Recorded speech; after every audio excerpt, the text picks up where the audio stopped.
Ladies and gentlemen, welcome back to the LBLCS tonight on this great Friday Eve or Friday afternoon if you're flying Hawaiian over there in Hawaii in the part of the Bonobo Boys fan club. We've got the Economy League Finals. Best of five series. It's going to go all night. It's going to be 6 games actually because there's going to be a problem in game 5. I already wrote the script. And thankfully, since I'm illiterate, I have someone who can read it here with me. Bigfoot, how are you? Oh no, I have to read? Not yet. Okay. Yeah, not until the end of Whew. game 5 do you have to read anything. My eyes aren't in yet. I still haven't washed it in the glass over there. Way Too Large says, I will literally fall asleep if we go to game 5. You're going to game 7, baby. I'm bumping it up. Best of 7 now. Not even. You want to go for 8? I'll You go want to for go for 8. 8? Don't push me to 9. Clown 9 would love a best of 9. That's what I'm hearing from Way Too Large. Oh my goodness, I'm ready for a fun and action-packed series. I hear As am I. Cloud9 is infected with COVID, so one of their Yeah. players is playing with COVID right now. I actually hear that Bonobo boys all have mad cow disease. That's insane. That's Bonobo Boys. What are you doing? Wow, like just don't eat raw meat at that point. Don't even eat meat, man. God. Nah, nothing's gonna stop them. Lil Wayne says They're quarantine the top lane. Good thing it's an island already. Speaking of islands, Bonobo Boys, Hawaii, 1 p.m. for them. They get to place at 1 p.m. That's a oh, what a nice. that's an advantage if we go to Game 5, by far, I think. Right? Say that whole thing again. Sure. Hawaii is at Yeah, 1 p.m. Bonobo Boys all live there. right. If they go to a Game 5, that's an advantage. Yes, actually, that's true. That's accurate. Have you logged on to the Legligans? I'm clicking it frantically, and nothing seems to be opening. Try to do it more frantically. I've exited it from the task manager now, and I am trying to attempt to freshly open it that way. I think I'm gonna sneeze. Wait, Don't. hang Nope. on. Mm-mm. I think I'm good. Okay. Oh, I thought you sneezed. I thought you snows. Why is sneeze the past tense of sneezed, and why isn't it snows? It is snows. People just say it wrong all the time. I feel like I have to add permitted terms over and over at the same time. Wait, I feel like I'm just sneezing again. Oh my! This is gonna be This the is whole. This is gonna be all night. so unprofessional. I gotta sneeze again.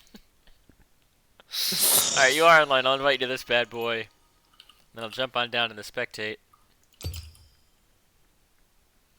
Make sure you come on in here and drop here. on down. It's currently a Oh, I'm here. 5v3. Wouldn't be a very fair game, but we do see original lineups from both teams. Utsi, we also see is Diamond 1. However, that's in TFT. That's terrifying. That's still intimidating as all hell. That's so intimidating. I'm sorry, it's Utsi. Oopsie. Utsi. It's very, yeah, he says it's very Italian. Oopsie. Utsi. Oopsie. Utsi in the bottom lane. Oh, you are my support player. Diamond 1 and TFT. Now, what kind of skills from TFT do you think are transferable over to League of Legends? Macro? I'm gonna go with maybe Yeah. items. Understanding I'm going to items. say none of them is the right answer, I think, in chat. Hey, I I was trying think, to be kind. no. I think none of them is the right answer. Uh, I mean, I suppose being tilt proof. All right, yeah. So there's always mental skills that are transferable, I suppose. But that's about it. I was just gonna say I don't think I've ever been tilted in TFT, but I guess if you grind up to diamond, I'm sure there are some infuriating moments. You I never think played most of against the me time, in TFT. I'm most very of the time I smart. play TFT, I'm just very drunk and it's very late and I don't care at all I about think it. that's And I'm just why. looking for pretty colors. That's how Utsi got to diamonds. He knew when everyone was slammed and he wasn't, and he just Yeah, climbed all the way up, baby. I will say there are definitely times of day where League feels easier. Yeah, in the morning after you have a cup of coffee, it's Yeah, way easier. yeah, My yeah, booming reflexes for can sure. just. Yeah. Someone you don't know. Also, if you ever LaChance have a licks day off toes. during the week during the school year, Oh, playing, play a bunch of against a bunch of sick kids and college students.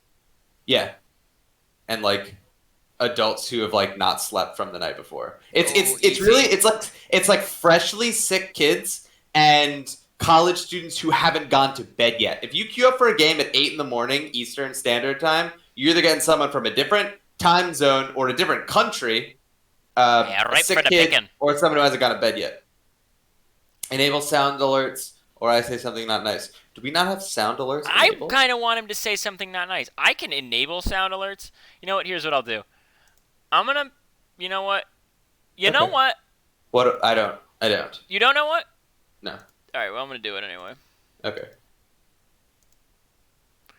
Transitioning now. Okay. Transitioning again. Waiting. Waiting. Transitioning. Man, Transitioning. this transition Transitioning. should have gone off, and it should be working Transitioning. without a Beep. hitch. Boop. Beep. Boop. Transition How complete. many corianders is buggling right now? Well, I'll tell you that let me do this without breaking any numbers. This 5 is the biggest number, so you can never have more than 5, right? Right. Since 5 is the Correct. biggest number, I've had a combination of numbers leading up to 5. And Okay. have in my possession another combination of numbers that also lead up to 5. Oh, interesting. Yes. Okay. Okay. It doesn't take one to tango. It takes two to tango because one is the loneliest number and 5 is the biggest number. Wow, Xavier played Clown 9 for 100 bits. THC representing Clown 9 here. I think THC really want Clown 9. Actually, if I was on THC and I lost to Bonobo Boys, You want Bonobo I'd want Boys? Bonobo Boys to win, but Yeah. it seems like Xavier has double crossed his team. Yeah. Become a full Clown 9 fanboy. He rides around in that clown car with them. I mean, they can fit as many people as they want in that clown car. So many people. It's unreal. Yeah, emotes enabled for this game. I was in the chat where the captains talk about it. There's going to be some clear, Oh, excellent. non-verbal BM. I made it clear no macros can be used for this BM. Like you have to input it yourself if you're going to dance it or Yeah. anything. Yeah. As well as some other things. We have all 10 members of the game now in here. That is so important. What is? Having all 10 players. Yeah, I would agree. Now Critical. Before I went live with me and you, I did say I had to grab a bunch of like all the beers from the fridge and move them in Yeah, the yeah, cooler over next to me. yeah. So I'm gonna go get my ice cold corianders, and if they start this right now, which is totally fine. You have if a they do, cooler? I'm an idiot with a bunch of yeah, drinks you're. sitting on my desk Not that's only just going to are get you warm. dumb, but it's also embarrassing, and we're on live TV right now. Shit. Yeah, and everybody knows that it's you, Bigfoot, fool. Everybody? Everybody, it's just everyone. Anyone in the world could see this if they looked. Oh my god, that's so embarrassing. Yeah, it's It's pretty bump snum. All right, I'm gonna get my cooler. You Alright. entertain these guys for a little bit, all right? Okay, if I have a mouse button that just does one emote, is that allowed? Yeah, that's a manual input. It's not a macro. It's Yeah, it's a manual input, the okay. hotkeyed. Hey, I thought you were getting your stuff. Get out of here! Oh, sorry, I'm sorry. So rude. Yeah, I think that's fine. I think you can do that. Another friend. Want to hear? Oh, Wallaby is the newest investor in the LBLCS. Thank you so much. As the newest investor, you're now on the board of directors. You can, with a nice vote, basically tell everyone what to do, boss everyone around. So congratulations. Thank you so much for that. So if they are allowing emotes this game, can I get some people in the chat telling me what they think the best emotes are? In terms of, like, what is the most tilting emote to hit someone with? Personally, I think the very intense face with like the hands together, Leona is pretty good. Dabbing Penguin is solid. The Diamond TFT emote. Well, I'm going to be honest with you. I don't think enough people will know what that is for anyone to feel it. I'm back. I got All my right. cooler. What is the most tilting emote to get? But it depends on what you're Black playing, beer. right? If you're playing Blitzcrank and someone throws you the Blitzcrank question mark, I mean, after you miss a hook, boom. Yeah, Sit that's down. highly specific, though. Sit down. Yeah, I know, but that's what I'm saying. I think they are specific. Zoe banned away for Hood Rat Kid. Listen to this cooler. I also thought of a good name while drinking this beer and getting my cooler. Okay. LL Great. Cooler J, and it's just a Uh-huh. endorsed cooler from LL Cool J. Uh-huh. I feel like you don't care. Okay, so going into the draft, What? uh, What? You say fully ignore me? yeah, I'm with Xavier. It's a dumb name. Bernie Corianders is a little bit of a stretch, but I still think it's better than LL Cooler J. So Cloud9 banning Zoe, Mordekaiser, and Echo. Expected. I don't. I guess I assume Hood Red Kid is quite good at Zoe. I don't think I've seen a game of him played on it, but I have There's a seen. damn good reason you haven't seen him Yeah, play I would Zoe. imagine so. I have seen him play Echo. Echo very dirty. Certainly worth a ban. Same goes for Kosa's Mordekaiser. But Nova Boys banning Galio makes a hell of a lot of sense. And the Tarek known as the most transferable skilled support from TFT. So it's good that they banned that out. And then the Vigar ban rounding it out. So what do you think Cloud9 is going to prioritize as their first pick? Kane. Interesting. They're gonna go through Mumu Not a instead. Mumu? It I was was gonna one say or the not a other. Mumu. It was one or the other. Yeah. Does that make sense? Well, they Way leave Kane too open large. for Bonobo Boys, and they're gonna take it. Yeah. Yeah. So the 2 and way too large stands for the 2 champions that he plays a hell of a lot of, and one of which is a Mumu, and makes a lot of sense that that is the first pick as a Mumu is filthy. But Bonobo Boys answer quickly with the Kane, and it seems like they're taking a little bit of time to debate their second pick. It is the Volley Bear. For the Kosa up in the top lane. Now I have information for you, and if Tell you me. tuned into the economy casts, you'd know this. Bonobo Boys have never lost a game when he's played Kane. See, now that seems like it might have been an error on Cloud9's draft. Now, they might have just been like, we know they're going to play it. Let's Yeah. just play to our advantages Yeah. of what we can play. Let's pick what we can.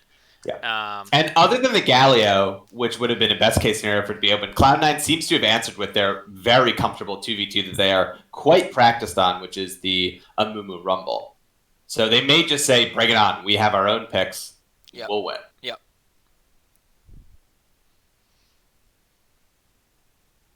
Sivir also picked up. This is a big favorite of theirs. They really like to play this Sivir, and they do have little Waynikin. So he is their preferred person to be on that ADC role, though Utsi has done it before. Mr. Prezi says, Bonobo Boys in 5. You've heard it here first. Actually, people We have already been talked about saying it was going that. to A game. It's not the first place people have heard it if you're part of the Discord. Okay, so Sivir picked up. Love Sivir. I think Sivir is a very underrated ADC. On the other hand, my lady, my sweet, sweet old lady, Syndra, was picked by Bonobo Boys, which I think is an excellent pick. Pretty decent in a Rumble. I don't mind it. You can kind of keep him at arm's length. Yeah, you can shove the wave into you, but it's not that hard farming under tower with Syndra. And then once you get a little bit of mana, you can match wave clear pretty easily, poke him out. So I think you scale a little bit better too. So I like the Syndra pick in terms of laning, but of course Rumble's value is in those sort of mid game team. So fights. I made a mistake. Great. I cracked 2 Corianders at the same time, and now they're in both my hands. And I'm not going to be able to switch screens, so we're going to hope I can finish one in time. You can put them down. Yeah, no, not gonna Okay. chicken out. I do like You're- the well, Zyra okay. ban and the Maokai ban Yeah. that's targeting the top and the support, both a little bit here. Yeah. Oh, I need a helmet like Broloff. Good point, Mr. Prezi. Yeah. Here's that is. I hope support. that's the support. Yeah. Okay, you do like Jarvan support. Yeah, that's support. Let's see how they play it. You know, It's a if they don't wild take Callista, I think that they're foolish. composition right now. Can you spell shield Jarvan's knockup? Does it work like I don't that? know how the timing of that would work. Yeah, I don't know either. Because I imagine you could spell shield the Q. Now, does that trigger also the shield up? Right. And if you do it too early, you'll spell shield the flag, and he still knocks you out. Right. Yeah, all right, not bad. I think Nami's, that could be Nami's actually a interesting. really Yeah, solid Nami's pick great here. into everyone on the side of Bonobo Boys. It's Yeah. super good disengage. Also, really good synergy with the CC they already have. They can layer it really Yeah. easily. Yeah. A Mumu bandage toss into a bubble, into just how much damage they can chain out. Like Sivir Rumble mid late game is going to be a lot. That's one of the huge. I think I think a lot of people overlook Amumu because it's clear at first it's kind of slow and kind of risky, and he's easy to get invaded on, and his skirmishing isn't great. But one of the most important facets of his kit is his ability to just CC multiple ways and lock people down. And if you have people who can follow it up either with more CC or with AoE damage, so Nami or Rumble, and to some extent even Scion, Ash. you're going to have a good time. Like the Ash. Bonobo boys I are think. saying one thing with this draft, and you can correct me if you think that I'm incorrect. Yeah. They just want to go in. This is like a sprint at them, kill one person, we're dropping ults on you, get you out of the way. I mean, they're trying to start fights and finish them quickly. I will say that Cloud9's comp is fairly well equipped to deal with that kind of playstyle, but I will also say that if Bonobo boys stay even and make it to late, I think their comp has the edge, and I think Cloud9's not going to be able to stop them, and they can kind of run over them. Now, Ash provides them a lot of early game pressure around the map, and not because of the ultimate, because of the vision. This is going to be a big vision war because basically what Bonobo boys have drafted is like this pick comp, right? They're looking to find the pick, engage quickly with their 2 people, or their 3 people that can engage quickly, kill as fast as they can, use that Syndra ult, maybe use Kane's abilities, burst them, and then control objectives by having number advantage. Now, if they're bad at using the Ashe arrow, or if Amumu was a little bit on top of it, you could see very different things happening. Because if someone shows up in support, if you can't get that burst, if you target the wrong person, if you target somebody tankier, or if Nami can heal them in the middle of it, you're wasting a lot of energy while they're about to turn. They have a really good ability to turn with their composition. Sivir speed, spell shield, Nami heals, the huge tsunami wave. They can definitely find their ways back into these fights, even if they're engaged on first. Now, to expand a little bit upon one of your suggestions regarding the Ashe-Kane synergy, Mongo. with the fact that Bonobo... Oh. Sorry, go ahead. With the fact that Bonobo Boys has the Volibear and has the Jarvan, is there an opportunity for Kane to go blue Kane here? Do you think that... I don't think Strauss is going blue Kane yet. I don't know if there's a reason to, other than if he gets really fed, right? Because blue Kane also, you have to hit ranged opponents, right? And you have melee in the mid lane as well. Or you can get red Kane and just wait a couple minutes, which is suboptimal a little in terms of timing. But what I think, if it starts to go even later in the game, like I said, I do think Bonobo Boys have a little bit of an advantage. Because their comp is a little bit easier to execute, right? You can just Cataclysm someone, you can Ash Arrow someone, you can Citrus on someone and just jump on them. I think Rumble has a decent amount of self-peel, and Sivir has some self-peel, and Nami's going to help, but the Spell Shield's not really going to do much into blue Kane, and if you can get her on a pick and kill her before anyone can react, that's the only person later in the game who's, like, super terrifying. Rumble tends to fall off a little bit later, and no one else on that team is going to do a lot of damage unless Sion's going to lethality. So I think because so much of their late game damage is in that one basket, it might be an acceptable risk to go blue Kane to try to, smash that egg. Better, be able to have like those almost like 2 versions of Assassins with that Syndra ability to burst, as well as. Now I will also say though that both teams' way of engaging feels for the most part pretty one-dimensional, with the exception of maybe Kane going over walls. Like Amumu Sion's pretty telegraphed. Yeah, for like, sure. They're gonna go in and you're gonna see it coming in. It's very telegraphed. He yells at you and then runs directly. Sion's pretty telegraphed with how he goes in here.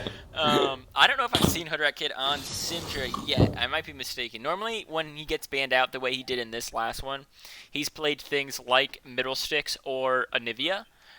So they're opting for Syndra, which gives him a little more pressure in lane. Now, if he's able to actually abuse that, then sure, you can see them push for like these earlier mid-game fights, push for these dragons. They are red side, which usually is the side that gets dragons more easily, especially early on in the game. So I want to see how. I mean, but that being said, usually that happens. But this is the best mid-jungle duo we see in economy. Right. I mean, they came in first place. It's Cloud9. That's exactly what I was going to say, because even though red side might have a little bit of an advantage on those dragon fights, my gut tells me that the favor for these early dragons is still going to go over to Cloud9, because they do have that established 2v2 of way too large and someone you don't know, who have gotten very comfortable champions that synergize quite well together, and I think are very strong early game. Syndra is no slouch super early in terms of zone control, but one of the things about Kayn is that he has an exploitable window before he transforms where he is weaker than most other champions.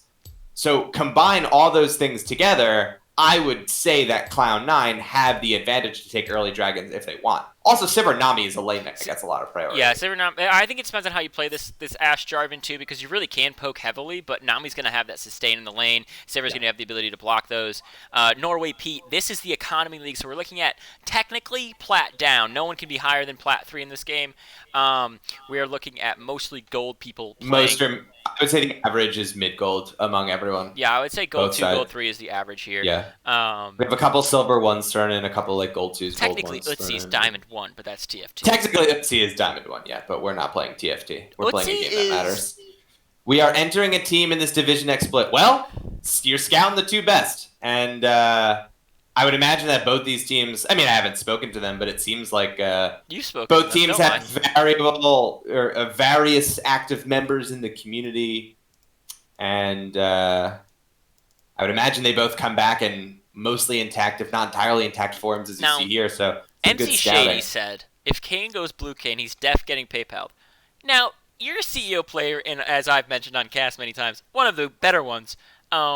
So you're thinking the CEO mindset. You're not. You have to debase yourself a little bit at least in order to think in an economy mindset.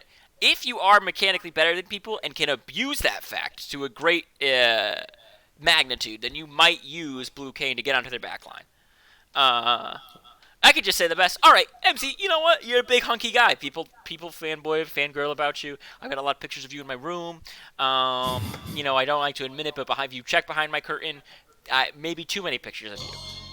At Bigfoot saying these two are the best when pace tasters exist. Yeah, they exist. They're on vacation right now. They're golfing, as we would say in traditional sports right now. They're golfing while everyone else is in the playoffs. Yeah. Yeah, the percent health from red. Right. So my argument before was not he should go blue Kayn, but my argument was there is a theoretical universe where it isn't the worst idea if late game your goal is literally just see Sivir, kill Sivir, win fight. And it's harder for Syndra because of the spell shield, and it could be harder for Ashe because she doesn't have a lot of burst, and Nami can, heal and delay, but a marginally fed blue Kayn who finds a Sivir in the back line could do some work. Yeah, work is a thing that might be done. We're 20 seconds about until this game's going to start here, guys. This is the Economy League Finals. We're going to see skins. This is the first game of best of 5 here. So this is game 1 could go anyway, and it doesn't tell you how the series is going to go. Yeah. J4 support, this is not something that gets run often. I don't think I've seen it. We have very often. We've seen it in Economy League a good amount, actually. Bonobo boys have been playing it a good amount. We've seen a few other teams run it. This is the first time I've seen it on stream. I personally love it. I don't like the way people in Economy are playing it, but I do like it a lot. Do you play it lethality? Play it usually full damage with a Callista. Yeah. Well, that was our old super secret strat. Old shake and bake, baby. Yeah, you get the percent health on the J4 passive and the percent health on the W passive from Callista when you bind to each other. So you hit for like 25% of their max life with. You don't have to worry about flashing or QEing out of the Cataclysm. You can just QE Cataclysm and then Callista pulls you out, and then everyone's just trapped like a big dumb idiot. You can bash him up again. It's a lot of fun. Again. All right, Iumumu immediately best skin of the game. Hood Rat Kid, no Syndra skin. Unreal. Well, like I said, I don't think he plays this. He doesn't have any mastery on it. He does not have a mastery. Just clicked it. They can see this on stream. No mastery. Hood Rat Kid, disgracing your Hawaiian family right now. Shame. And as we all know, Hawaiians are known for shaming people without skins and shaming their family members. Yeah. Big. So thing. as a Syndra player, and Zelius can. You have to switch screens. It's just the art. You have to. I am switch screens. I'm in the right stream. Not on the stream. Let me know if this comes up in a couple seconds because I'm on the right screen. Weird. So Zelius, who is a much better Syndra player than I am, but I don't think I'm a slouch in any regard. Interesting Syndra build. I would have preferred. Sorry. Let me know if this comes up. It doesn't. Making sure everything's working. Okay, so I'm worried about possible people logging into this account and changing inputs. But while I worry about that, Bigfoot's going to cast the game without any vision of what's happening. Yeah.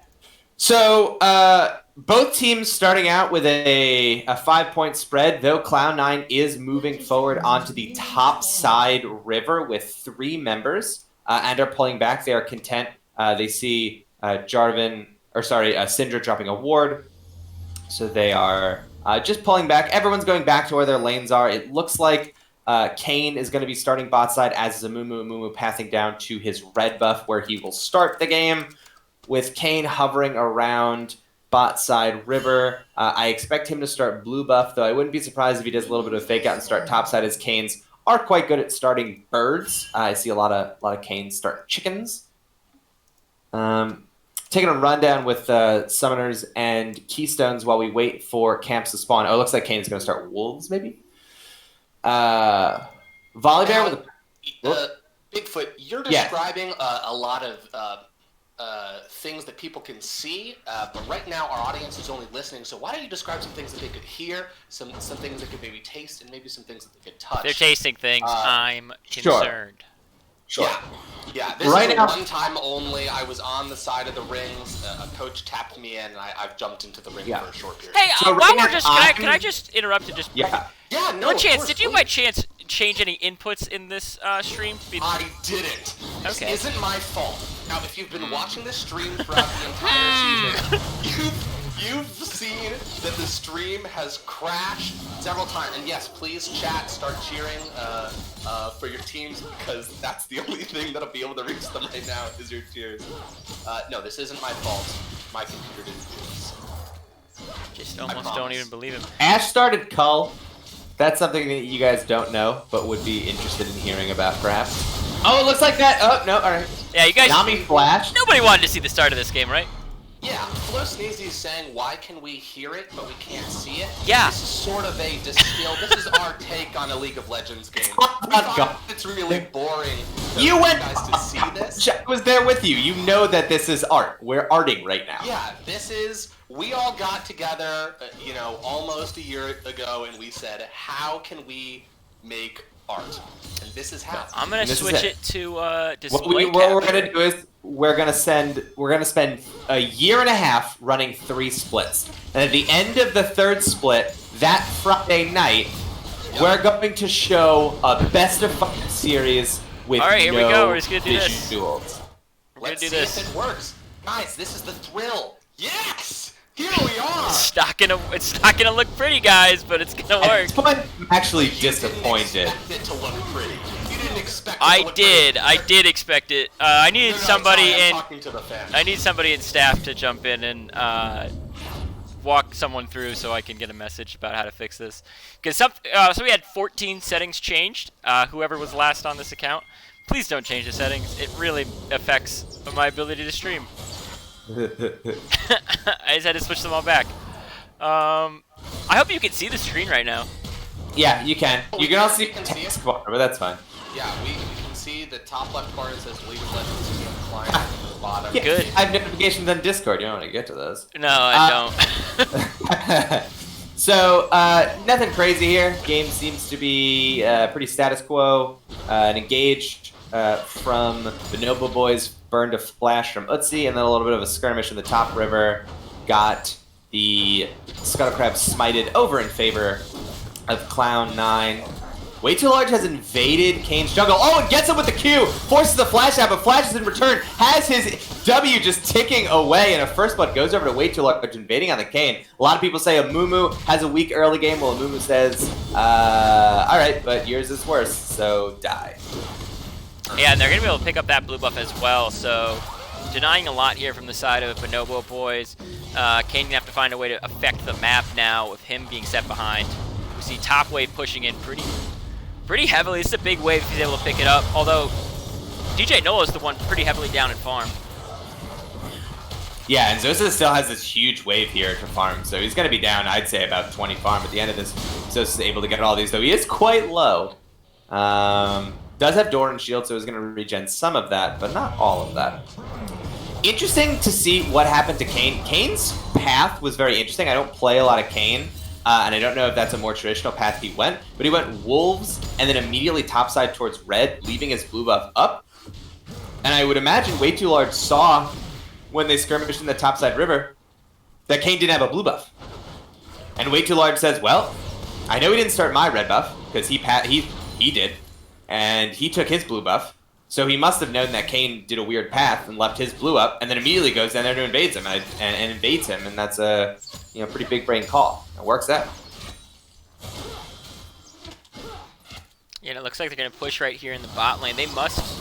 Interesting aggression because they actually don't have Kane anywhere near. I think they're kind of remaining a little bit, but the mid lane with the ultimate from Rumble means a lot of damage dropping onto Hoodrat. Katie's able to flash over the rest of it, though. Way Too Large.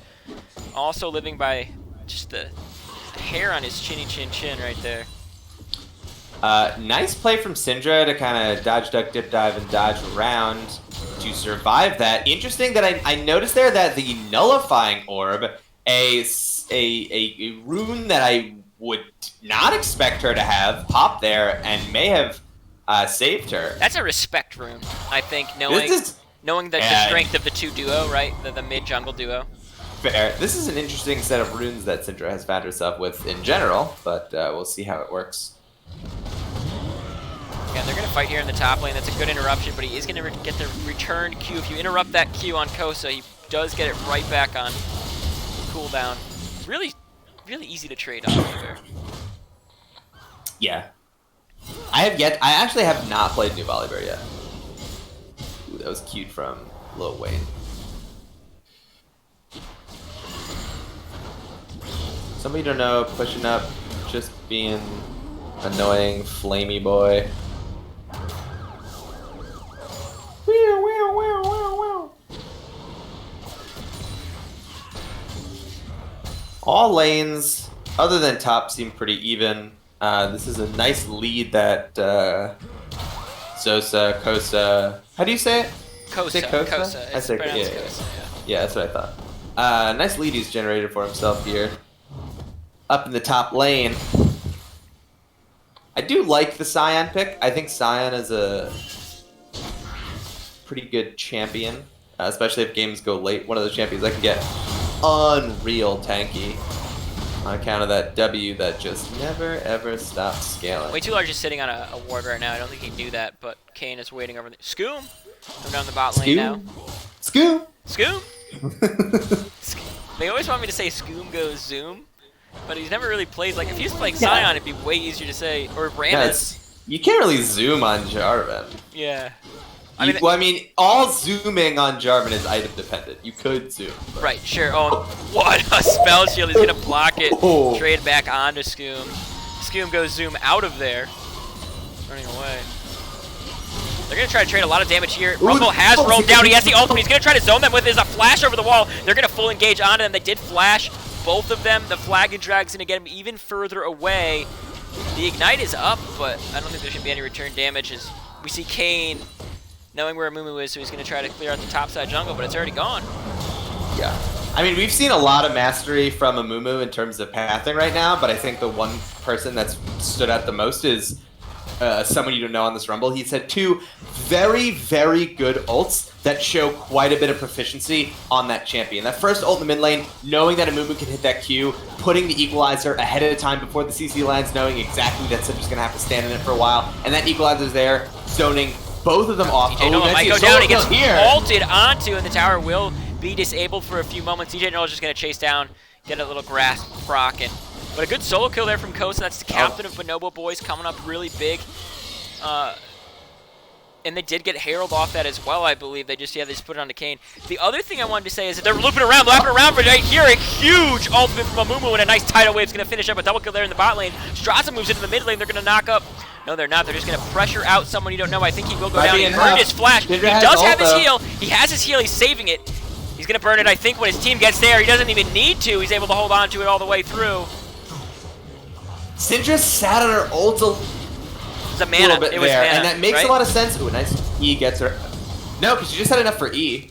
It wasn't mana. She had enough mana to cast her ult. I believe it's Okay. only 100 mana. Okay. She waited on it to get more orbs to secure it, but didn't see that the bot lane and mid lane of Cloud9 were coming up to meet them, and didn't have enough time to get that kill. He was just out of range. I think they thought they had a little bit more time to chase. Guys, than they my did. phone is blowing up. I know it doesn't match right now. I get it. It doesn't match. We had some issues if you weren't here the whole time. Well, this will get ult block. He just flashed Oh him. no! Oh, wow, that was very, heartbreaking. Yeah. Very heartbreaking. unfortunate right there. So Gold's basically dead even right now, with a dragon over to the side of Cloud9 and the Rift Herald over to the side of Bonobo Boys. Yeah, and Kane not really being the effective jungler that I think Bonobo Boys are hoping for. Now, they're always ready to take this if it's open. They always want to. It's one of their big 4 picks. But what they didn't really take into consideration is they really gave Cloud9 one of their big 3 picks. I think Rumble has been banned almost every game in the first 3 against these guys, and someone you know has picked it up. He's been really effective on it. He's out CSing this. Oh, replay taking a lot of damage there. And Rumble's moving down again. Yeah, and that's the effectiveness. He can shove that wave really hard, especially with the gold lead he has right now. And he can just look to farm the bottom champions, especially if they catch anybody backing right now. And they're going to catch at least one, if not both of them. Rumble already is burning through them. Oh my goodness, goodbye. Ashley's able to trade one, but here comes Kosa, the teleport in, but he's in a 1v3. He should not be able to pick up anybody. The ultimate's going to get dropped, but he's going to get burned down. A double kill here for the side of Lil Wayne. That went from pretty bad to tragic with that teleport.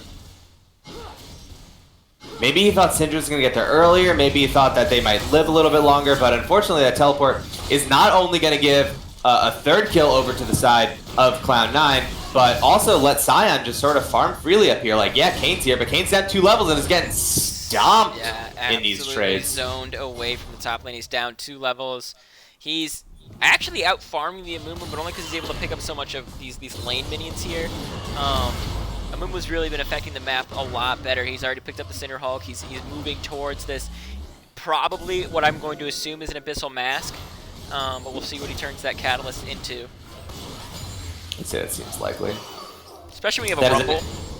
Yeah. That is such a nice feeling as a mid laner to have a support roam up and just heal you and then just kind of stick around for a while. I think Rumble's playing this lane really well. Syndra is, a very strong laner. I think Rumble has the tools to some extent to deal with it, but it's just easier to clear the wave and go somewhere else. And he's been doing a good job of that coming down bot. And Cloud9 has a pretty nice lead. Straza shows up there, which means they do have some knowledge about where the jungler is, and he's just gonna... Here's Rumble. Oh, that's a lot of... Ooh, an Ash ult. Good Ash ult is gonna hit Little Wayne, and a nice recovery ult here from Scoom is gonna do a lot of damage, but that huge Q from Sivir is gonna pick it up. Now, can she get far enough away? A great heal from the side of Nami's gonna keep her alive a little bit longer. It's a double kill here for Cloud9, and they're gonna push into the bot lane as they're able to kill Rift Herald up in the top. This Sivir is super fed now. 5-1. This is a 5-1 and 3 Sivir. Gonna get first turret. Is already a pretty nice scaling champion. If you're at Cloud9, you're feeling pretty good right now. Yeah, you feel like game 1 is definitely going in your favor, at least right now. They're up 3K, or really 2.5K gold. Although, I still don't think you can fight this Void Bear the way he wants to. You can make another Q off right here to farm, but not even. Kosa has ult up. He could look to finish this here, but I think he knows DJ Noah is sitting on that flash. Kind of waiting to bait it. Oh, but here's Straza. He just wants to get a little bit of damage and drop the ult, and he will, and there's going to be no mana for the W because he dropped the Q. Good. The ult just for the, just to be on the safe side. So we see Kayn. Oh, there's no way to track Kayn's progress in transforming, right? Oh, no, you can. Dark and ready. So Kayn does have his red form. Let's see if he grabs it. He does. So we are going to see Rost which is, I think, the safer and the better option overall. Yep. Especially when you're behind like this. Especially. Yeah, for sure. Yeah. Oh, I don't think he got that cannon minion. F in the chat. F in the chat for the stream too, guys. We're gonna try to fix it. I know, guys. I know. I received my 30th. I do think it's LeChance's fault. I think it is too. No one else has touched it, I don't think. Yeah. This is gonna be a dead Sivir though, right? Yeah, I think she's gonna be all cooked up there as Nami's gonna bubble them both and walk away. A nice bub on the way out to get her out, but it's a dead Sivir regardless. So that's gonna be a nice shutdown. 400 extra gold going over to Ashe, and all of a sudden this disparity in the bot lane has disappeared. I think, let me take a look at the gold. Yeah, Ashe actually has more gold total than Sivir now with that 400 gold shutdown. She's up a lot of farm. She is picking up the kills too. They are able to actually give those over, but someone you have and she has the call too. She can run down this Scoom right now, getting pretty low, way too large, just waiting. Now he's going to manage to... Oh, he's going to go flash into a huge ultimate, and they're able to get a lot of damage on a replay right now. Kosa is here to try to help. Are they able to burn it down? I don't think so. Somebody dropping really, really low. Kosa's trying to chase him down, but Utsi hasn't turned to help him yet. He's now turning for himself. A lot of heals are getting placed on everybody, but they're not able to get all the damage down. Now they have an Amumu. He's a sitting duck for these 4 members. And now Utsi's going to run for his life as reinforcements are rotating in the river. Just as we start talking about how Cloud9 must feel like they're in a nice spot in Game 1, all of a sudden Bonobo Boys with a great fight down bottom turn it on its head and now take 1,000 gold lead in 16 minutes. Yeah, right when this dragon spawns. This is a big dragon too, especially if your side that's running like Volibear, Kayn, these champions that can get really difficult to try to kill in team fights. Even picking up one Ocean's big. Although we're going to see what the soul will be after one team picks this up. A stun from Hoodrat Kid onto Sion, but it's not going to mean much as everybody's going to be pretty cautious till they have 5. Pretty tanky. Can we get some predictions in chat whether or not it's going to be Cloud or Infernal Soul? And whether or not we'll fix stream by next game? That's ridiculous. I say Infernal. Cloud. Everyone call Bigfoot a loser in chat as Kosa's going all the way in, knocking everybody up in the air, and oh my god, I think Sivir might not have placed a flash over the wall. Is going to keep him safer, but Kosa's going to chase him on down. Somebody don't know he's there to protect, but not enough. They're able to trade 1 for 2 so far in the fight. It looks like it's going Bonobo Boy's way, but Sion doing some damage on the backside. Here comes someone who don't know what's hit by the flag and drag, the double knock-up, and he's going to go down. It's a 3 for 1. Bonobo Boy's making a statement. And fittingly, the only 2 left are that 2v2 we've been talking about all game, kind of stuck in that jungle trying to get this red buff, but here comes Kayn, and I don't know if they're going to be able to get it. Kayn is going to know, Amuma's going to smite it, but they are going to have to maybe pull back and defend tier 2. I don't know if they're going to be able to get... Oh, a nice rumble. They're going to follow with the Banish Shot. Banish Shot doesn't hit, but he's burning through Scoom right now. A lot of damage onto him. Replay also has pretty good chunking damage, but... Tower goes down anyway, and that's all Bonobo Boys cared about. They were going to reset after that anyway, so as long as they all live, whatever, they got the tower. A really great, that is still in range there. He doesn't know how many people are there right now, though, and he's going to get poked out by this replay. They're able to pick it up. Another kill for Hoodrat Kid. Oh, all right, well. I thought that was just going to be annoying for Syndra, but this Ashe is pretty fed and did quite a bit of damage to this Rumble, who has no armor at all and got shredded a little bit there by the Syndra and the Ashe. And Bonobo Boys all of a sudden found themselves with a 2.5 gold lead before 20 minutes. Yeah, this is going to be a really interesting game. I think those last couple of fights must have woken up Cloud9. They said, okay, we can't mess around even if we have a lead. This is finals. This isn't the regular season. Now, in the regular season, their only loss, I believe, was to Bonobo Boys. So they got 2-0'd by Bonobo Boys in the regular season. But they didn't have their full lineup. Yeah, I think, and you can go back to this podcast that we did right before playoffs started and check, but I believe I said that my dark horse picks for economy were Bonobo Boys, who play like crazy people. It's a 4-man tidal wave as it looks like a huge team fight's going to break out here in the top lane. A giant ultimate from Amumu, and they're shredding. Here comes the Rumble. All these burning through everybody in the backside. Scoom is going to go zoom all the way back to the fountain, and it looks like Kayn is coming in. He's trying to help the team, but Bonobo Boys are going to go down. They're able to pick up Lil Wayne on the way. Kosa doesn't have flash. He's going to have to try to fight his way out of this one. I think that he will go down, and he does. 16-12, and you see the mastery flash right there by way too large. They get the Herald, but at what cost? I think they maybe underestimated the wombo that Cloud9 had and the ability for them to just get a nice fight in a condensed space like that, and you get a great Nami wave, you get a great Amumu ult, you get a great equalizer, and Sivir just cleans up with everything that's bouncing around and all that AoE damage. So really nice play from Cloud9, recognizing that no matter what that the might be a little too advantage. aggro from the side of Jarvan. I think this might be a little bit tossed right here. But here comes Syndra. They're going to come in. A nice ultimate from DJ Nola is going to knock up 2. His Q's going to follow. They're going to find Hoodrat Kid as well. He will go down. That's 2 for 0 right now. Looks like DJ Nola will fall, but he should be able to zone the remaining members of Bonobo boys as he's slapping the tower. Well, both teams just... Every time I try to be like, yeah, so this thing happened, and now I would imagine blah, blah, blah is going to try to blah, blah, blah. But I'm always wrong, because the blah, blah, blah is always going to fight. And we see Jarvan and Ashe dive into the mid lane. Syndra ends up dying for their engage, but at the same time, Ashe picks up another kill. They're looking to rotate right now to this Baron area to try to set up a nice little dance with some good wards here. I don't think either team has a particularly swift Baron take. So I don't think it's really quite the time to do it. I think these ADCs need a little more damage once this IE is finished for the side of Sivir over here, who's sitting on. She's got the Essence Reaver. She's got a lot of the components for IE, but she hasn't finished yet. Yeah, and if Sivir gets 3-4 items, that's when she's like, oh my god, her W bounces are gonna one-shot the back line, even if you're not, near them. Right. Kind of levels of Fed. Yep.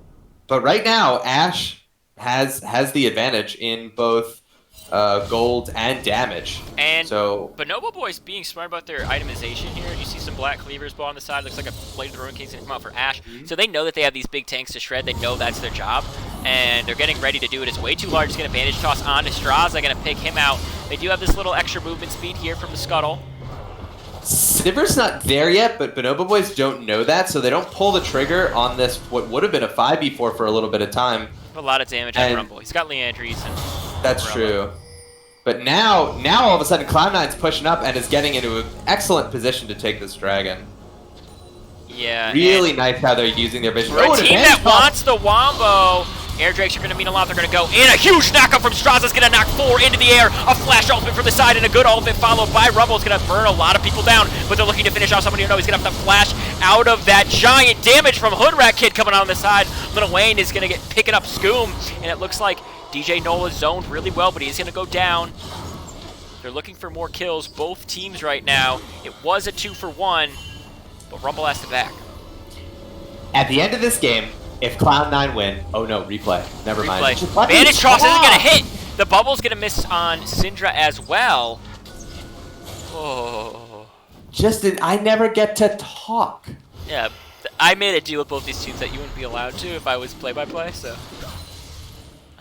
Everyone, if Cloud9 wins this game, people are gonna, and rightfully so, praise way too large, praise someone you don't know, praise these excellent Nami ults and these Syndra kills. But I honestly think the MVP of that last fight was 100% DJ Nola. Did he even get an assist anywhere? Ultimate dropped onto someone you don't know. He has to use his stopwatch for the time being. They're getting a lot more damage here onto Ashe. They are going to pick it up. That's a kill right there. And now Straza's getting zoned out. DJ Nola is just fighting everyone alone. Some audio or some graphical glitches right there, but here comes the giant tidal wave. It's going to knock up nobody, and DJ Nola is just slowly dying here, waiting for reinforcements that just simply will not come, because they already picked up the dragon. So this is very much what I was going to say. DJ Nola should be MVP of this game because all he is doing is zoning off everybody in the fight so that Cloud9, the rest of Cloud9, can do what they want to do. There have been 3 consecutive fights where DJ Nola kept replay off to the side, not hitting priority targets, just by being a huge right here. PvP. I know you're trying to talk, but he's not going to go for the bandage toss. They're not going to try to fight this one. They knew that I had something to say. Is that what it is? They're like, in about 3 minutes, Bigfoot's got something to say. We'll stop. We won't do this. Yeah. But keep an eye out for DJ Nola in these team fights. Even though he's 0-6-2, he's putting in quite a bit of work. Yeah, and it was the Abyssal Mask picked up by Mumu. Now has got the Bramble Vest, so we'll have some heal cutting for this big red cane here, as well as that Ocean Drake that they all picked up. The Ash Arrow is going to hit, and they're looking for Utsi, and Utsi goes, oopsie, back to the fountain. Yeah, Bonobo boys whipping up some sushi for dinner. Oh, I guess it's lunch. They're all in Hawaii. Yeah. But that's a dead fish person.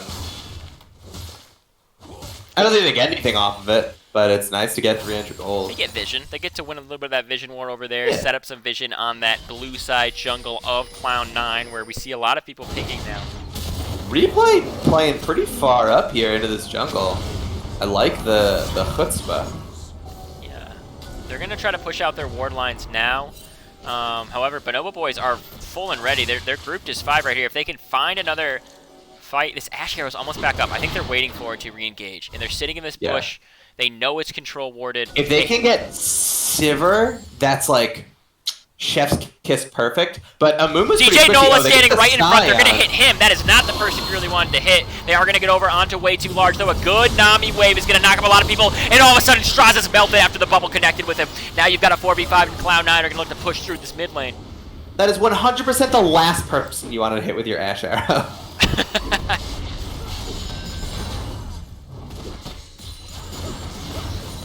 Yeah, Kosa's on the side here. He's getting zoned a little bit. The Banish Toss is going to hit, and he's going to start to go in and then go back. That Aftershock keeping him safe from the tree. I was even a little surprised that that Bandage Toss hit. Yeah. They throw out another one, though. They're able to get this second mid tower is so big.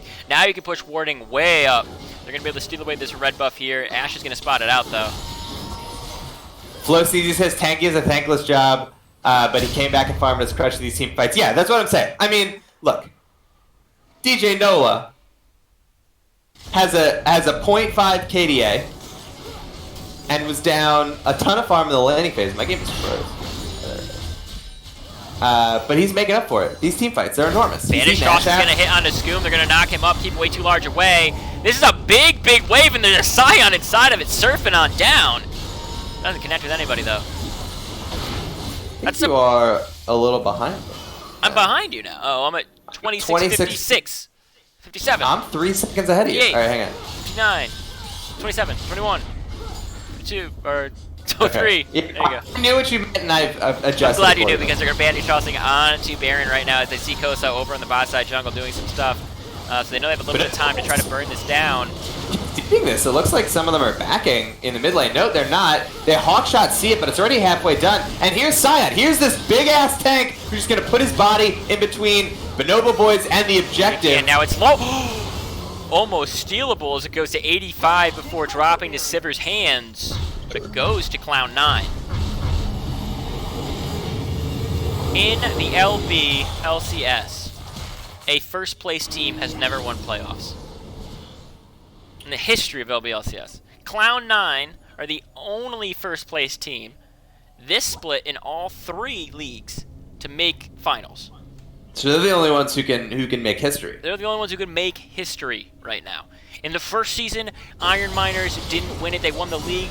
One Less Lonely Girl won the playoffs. Last season we had Why Is Kevin and Shadow Pups win their leagues respectively in 2nd place and 4th place. This year, every single 4th place team has made playoffs. And only one 1st place team. Ash Arrow goes wide. That's crazy to me. And that's why I think I like the Bonobo boys, even though they are down in this game, but I like them as someone who I think they're a good model to look at, because when you get into playoffs, like, yeah, it's an amateur league and people are having fun and, you know, goofing around. But there is sort of that sort of intangible X factor that some teams at any ELO of any skill level have, where, you know, sometimes they mesh a little bit better, they can handle the pressure a little bit better, they are more coordinated. And Bonobo is one of those teams that I think would play the same whether or not they were playing at 5 a.m., you know, having been up all night, drinking. As tidal wave is going to hit, and hopefully they're not drinking too much seawater tonight, because the Rumble ult slaps a lot of them down. Replay's trying to do what he can on the side. The Dragon does go over to the side of Cloud9, and now it looks like Replay's running for his life. He uses the explosive plant, but I think Scion's got him. He does drop the ultimate, try to get a little bit more distance here, but it's going to be enough. He's going to walk away, but that means Baron and 3 Dragon Cloud9 are going to choke down in this mid lane. Look for game 1. What an unreal Amumu. Well, they could just push to win here, I think. I think he banned Utzi's Nami next game, and he banned this Rumble. Utzi's Nami, in my opinion, I know you're talking all about DJ Nolan, what he's doing. He could do that on any tank. I don't, like they banned out his Maokai. I don't think banning out the Cyan is going to do much more. But Utzi's Nami's, his tidal waves were on point all game, and it does look like game one might go over to the side of Cloud9 right now. They're trying to burst it off, but Bonobo Boy's having a last stand. It is done. Game one to Cloud9. And now it's time to fix the stream, guys. We've got about 5 minutes to do it. Yeah, you see this? Look at this pregame transition. Boom. This is a best of 5. Sumugimi 33. You nailed that name. You nailed that name, by the way. I felt it as I was saying it.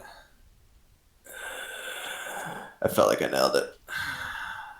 Just say ELO, you madman. It's ELO. Isn't it an acronym? Yeah, but Stands for Electric Light Orchestra.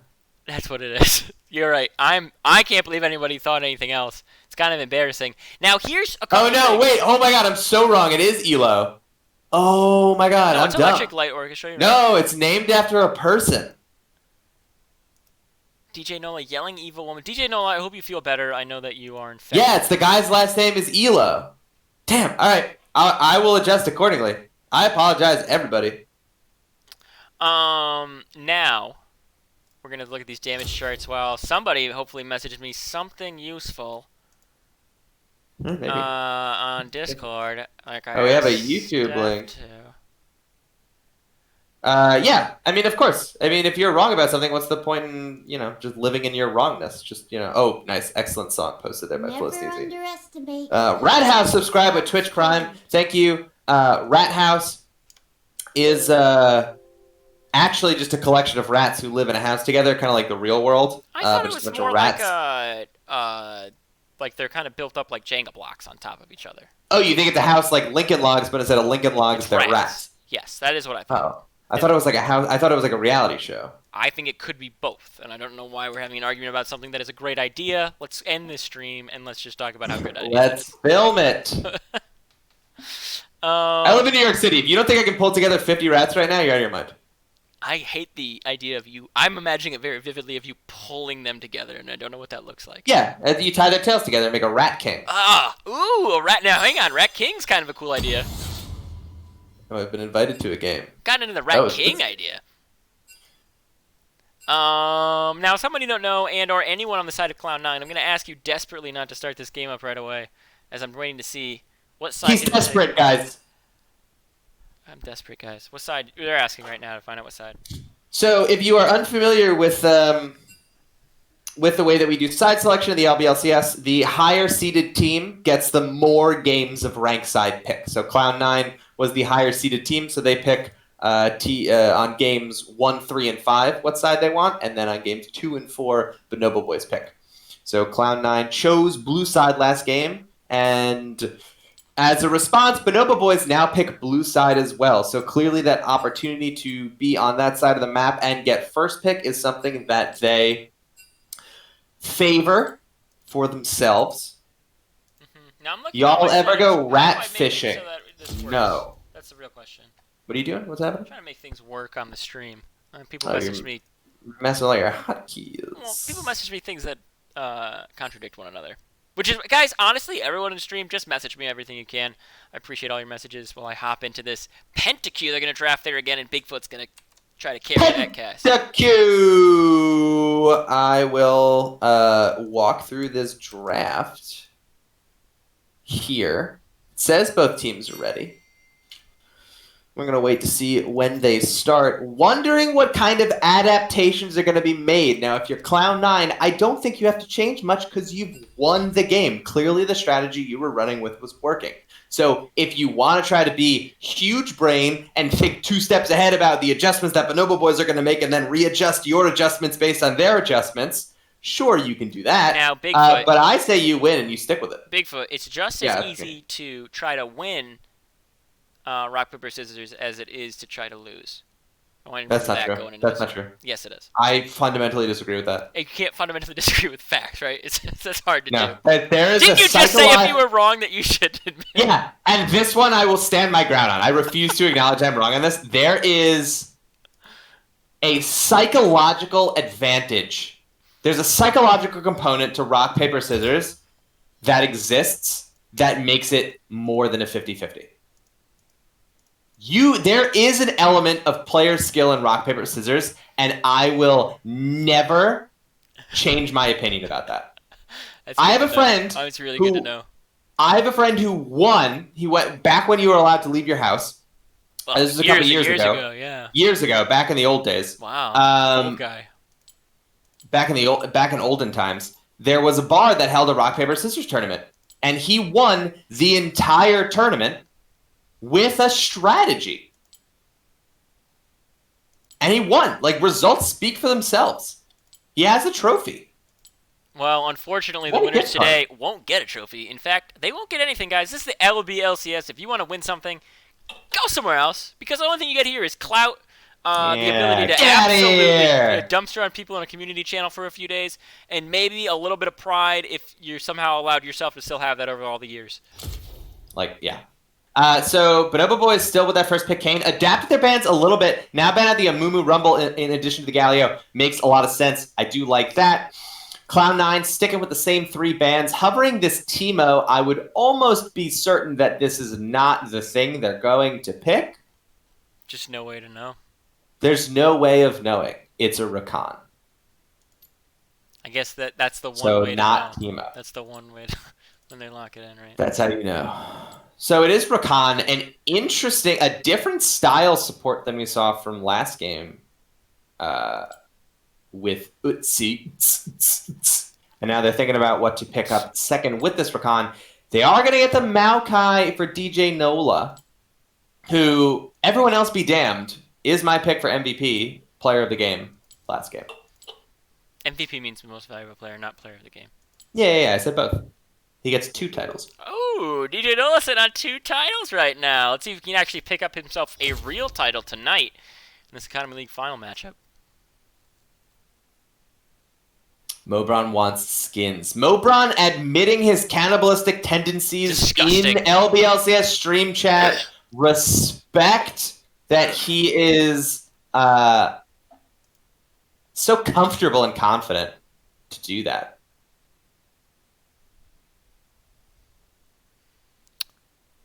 Yeah, Kog'Maw and Lulu. So Yeah. the Lulu makes me think the Kog'Maw's going ADC. When Noble Boys not did mid. this against THC in their quarterfinal matchup, they did Yeah. this exact bot lane.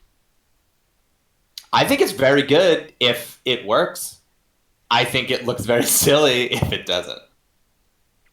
Yeah, sometimes you just show a little bit too much picking it now. You can still run any other ADC, as we see ADC starting to get banned out for the side of Cloud9 by Bonobo Boys, because AP Kog'Maw has kind of transitioned into a pretty meta pick right now. You're seeing a lot more teams run it, especially in scrims here in the LBLCS. Could be a flex. It could be a flex, although knowing what you know and seeing the games of Bonobo Boys, I would say it's almost certainly bottom. And just seeing a Lulu. I think the Lulu really gives it away. Although I will say that if you blind Kog'Maw without the Lulu, I would imagine the other team's going to ban Lulu. Yeah.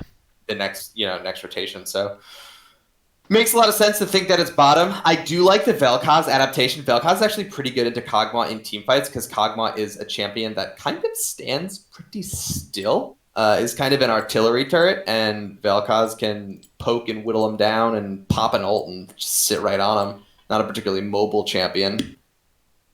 And we see Sivir Azaya being banned. Makes sense. Looked really clean on the Sivir last game, and the Xayah pairs quite well with the Rakan. Looks like they're going to pick up Jhin in response. Not terrible. So, I will let everyone know that someone you don't know did have one extreme pop-off game on Vel'Koz, and it getting through and having a comp that he likes, like a heavy CC comp in front of him, which is basically what they've drafted. He went 16-1 earlier in the year on a Vel'Koz. So he likes this pick when he has CC on his team. Yeah. It's I think Vel'Koz is also another pretty underrated pick. It looks like we're going to get an answer with Vigor to that Vel'Koz, which I don't think is... I think that's actually kind of a tough lane for Viger, in my opinion. I don't know how you feel about You it. pronounce it Viger? It's a Yeah. lot of E's in there. You say Vigar, right? I say... I mean, Vigar's how I it's say supposed Vigar. to be pronounced. Oh, Vigar. But Vigar, I actually think is kind of a tough lane into Vel'Koz, in my opinion. Yes, of course, your humble opinion. It's Vagar, says Zelius lol. The Shen picked up. I think we can all agree that Zelius. I is like the one Shen who's out of wrong. Kosa, especially if you're gonna run these late game carries with a Lulu, and you're gonna keep your jungler on this, pray to God, Red Kane. That's just gonna try to facilitate these team fights here because these double shields. Kosa a little bit later to rotating in that game. I want to see. But having Shen, a Yorick in response. Oh. That's not what I was going to say I wanted to see, but it's interesting. So I think we're going to see a Maokai jungle here. I was going to say I want to see a really aggressive jungler because none of these lanes can help Kane if he gets invaded, really. I mean, Shen's kind of okay, but if you pick like an Olaf here and you just play for early and then let the Vel'Koz scale, I don't know. But here we are. Even Graves. Rek'Sai.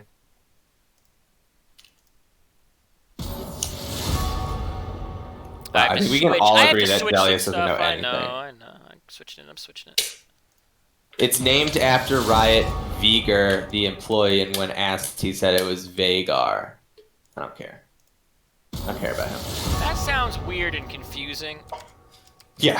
I like also that we have like 45 staff members and none of them messaged me the quick fix for this, even though I asked them to. It's obviously LeChance is just embarrassed that he... Is that what it is, that he like secretly messaged everybody else? Like, don't tell him. Yeah, that he blew this. That's really mean, guys. Right now, there's a private Discord message between all of the staff except for you, who are arranging some sort of like I am Spartacus type. Weird and unnecessary. Confession. Both weird about and who unnecessary. messed up the stream, but I can say that it was in fact LeChance who confirmed. He was licking toes. He didn't know what he was doing. Yeah, I mean when you're licking that many toes, you get distracted. Kevin has allergies. Welcome back to the stream. Not even secret channels, entire Discord with every member except Buggle. That's correct. That's brutal, guys. Come on, man. Let me in, guys. Jeez. No. It's okay. I don't need to be part of it. I'll be part of my own, where I just have me and no one else in it, and then it's fair. And I just message it myself. It's really. It's bordering psychosis. I've already had this argument in LBLCS chat twice. Although name maybe give up. Linguistically, it should be Vigar. Riot says it's Vagar. The guy who chose the username gets to say how it's pronounced. No. The artist doesn't get to decide how people interpret art, Zelius. Once it's released into the world, it is up for interpretation. Yeah, Bugleberry Fin will make his own chat with blackjack No. hookers. Already have. You can't. Already did. We've cornered the market on blackjack and hookers. There's none left. A big market, though. You cornered it. We know How what big we're is the doing. corner you put him into? Because that has got to be a big corner. It's a big corner. It's a big corner. All right. Big corner, small blackjack. Oh, well, now I get it. Medium hookers.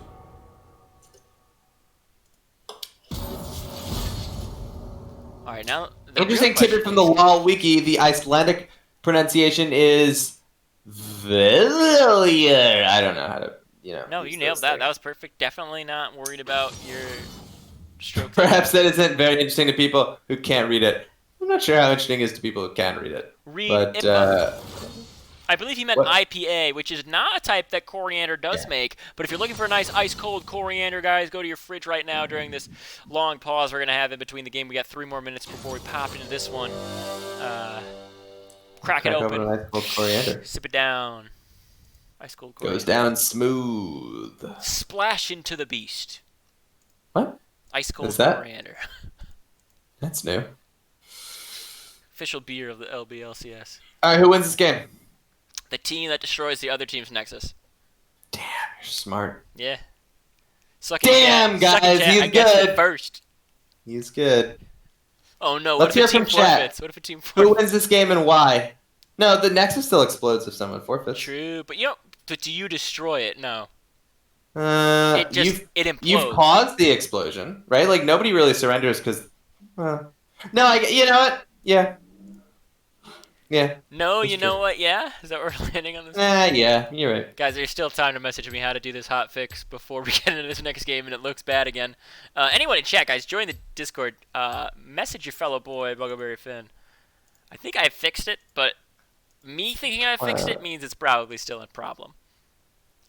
Cloud9 because their comms won't be clouded by arguments over how to pronounce Veigar, which is how I've chosen I to say hate it. that you went full Switzerland right there and just said all the letters. Full Switzerland. Yeah, you went full Switz, baby. Zelius, no, we can all agree that whatever your way is the wrong way. How do you even pronounce your name? We've already I established. think it's Celius. Celius. Celius. Yeah. I'm allowing that one, didn't We both went to approve that at the same time. Oh, you Okay, wait, hang on. I'm writing this Swiss down bitch, so the you're next such a time I make good- the next time I make a Smurf, it's gonna be full. Oh no, I can't use full Swiss bitch, but I'm still writing it down for something. C9 is already up one game, the first game of a best of 5 series, so going 2 up does not mean I've never had a message. It was a good message, man. It was fantastic. I'm like reclining in my chair. I like sat up really quick and jumped to my mouse. Okay, you missed some already. Yeah, you did. You missed a pretty big banger game one. We had something average about 1 kill a minute for about 25 minutes, 30 minutes. Yeah, you also missed the first 4 minutes of the stream, but so did everyone else. Yeah. And you know what? At the rate we're going, you might miss it again. Woo! So It's pronounced smelly us. Because he stinks. Zach is the cat with the biggest burn the LBLCS has ever witnessed. Because he stinks. Nice. Smelly ass bitch. Full Swiss bitch. Start screaming that on. Somebody new joins the stream. Can't get Full over it. Swiss bitch. What the hell is going on? Can't get over full Swiss bitch. Oh god. So again, for the umpteenth time, if this fails when we load in here, it's the staff's fault and not mine. Just want to point that out. It's LeChance's fault. Well, he was probably still sucking on toes. Is why he hasn't rebutted yet. But Yeah, he's I'm sorry. busy. I'm sorry. Licking. It's Friday night. It's got a lot of toes. It's a toe licking. It's not. Man's a toe. got a lot of toes lined up. It's got a lot of TOESs. So many. TOESs, baby. I mean, that's just what he's got, and he's got a lot of them.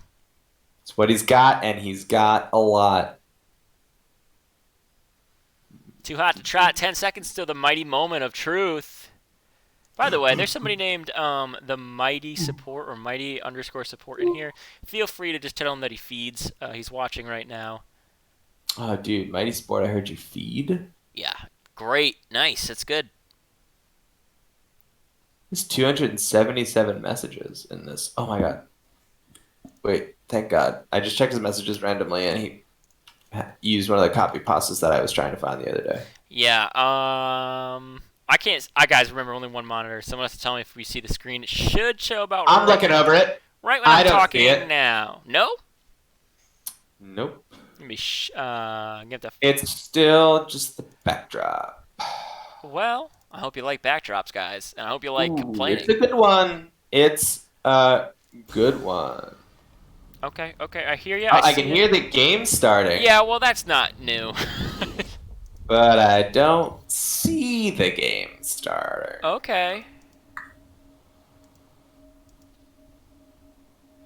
Now, I'm just gonna do a quick little fix again. Yeah.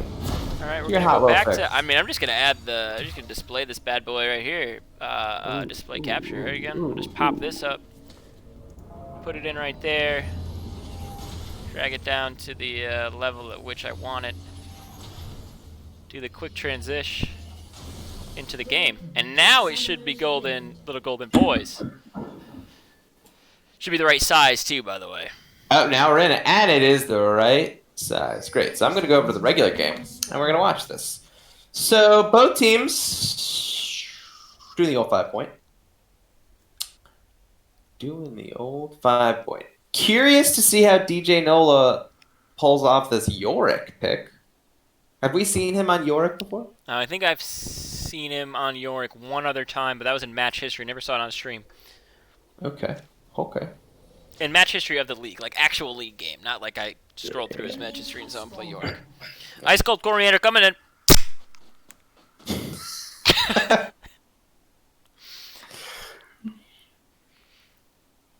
Nice. I want you to imagine that was thrown at me, and I also announced what was happening in front of me. I imagined you caught it with like kind of claw hand with like your that's index exactly finger up, and then you popped it as the momentum brought your I hand, had to cracked move it my open. mic to it as I popped it, so you still got it.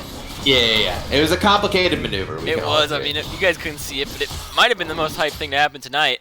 So I believe it. Both the junglers starting on their bot side jungle, getting help from their bot laners. They'll show up to lane a little bit late. Yeah. I wonder. It's fine. They're both doing a full clear too, which I like. I think neither one of these. I think they're both going to end up doing a full clear. I think Kane's going to be very happy about that. None of his lanes really have a ton of kill pressure early, and every one of Bonobo Boys is going to be pretty happy just farming it out safely. Every second a fight doesn't happen, the advantage goes towards Bonobo Boys. Girls are watching. This is going to be quite the game. Uh-oh. We already see a 100 gold lead here for the side of Cloud9. Oh, edged back by Bonobo Boys. They're going to tie it up 3.5k on each side. And they're going to go in down here in the bot lane. It doesn't connect with their CC, and looks he's going to just scoop right out of there. I think Kosa actually has, like, good trading abilities, but he doesn't understand. I don't think you play into Yorick a lot. I don't think he's played it, so he's not going to understand the ability for Yorick to trade back. Like, Yorick's going to lose the initial trade, but then he's going to be able to trade back so much more power. You gotta win the extended trade. Right, yeah. So that was a fun fact. The Spooky Man, before Yorick was reworked, played a hell of a lot of old Yorick and got a lot of mileage off of the fact that the other player almost certainly never knew what his abilities were. So a huge advantage in the other player just having no idea what to do, and he was a master of taking advantage of that. And I've heard Kosa talk. Even new Yorick. I think Kosa said something like, Yorick? I never played against Yorick ever.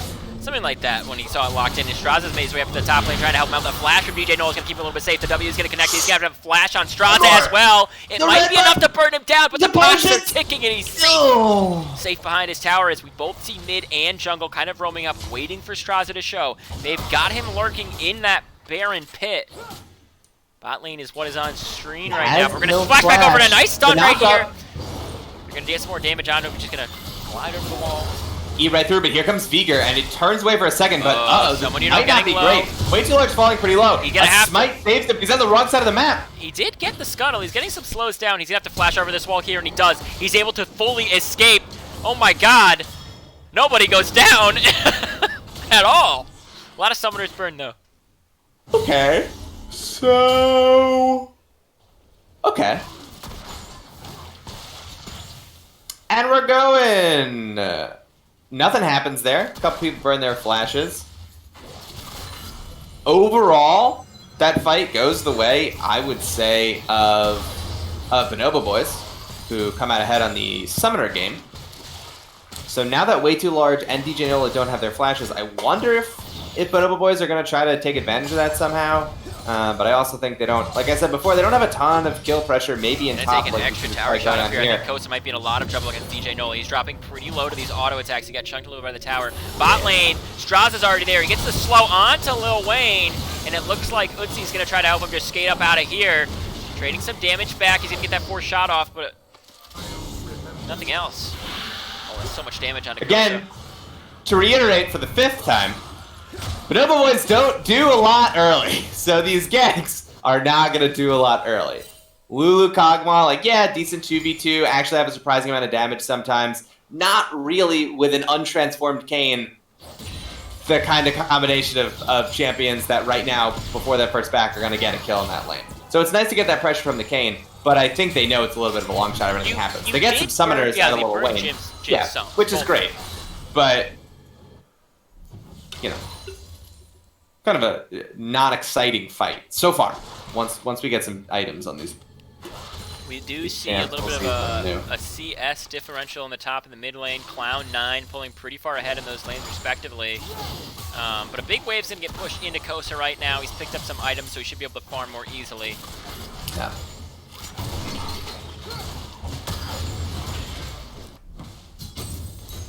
Now this is the ability for DJ Nola to harass here, though. He's level 6. He actually is going to use it to back right now, this extra pressure under tower. But I think he could have denied Kosa a lot of minions there, especially someone who's unfamiliar. Like, you saw him even just using those little guys to harass him.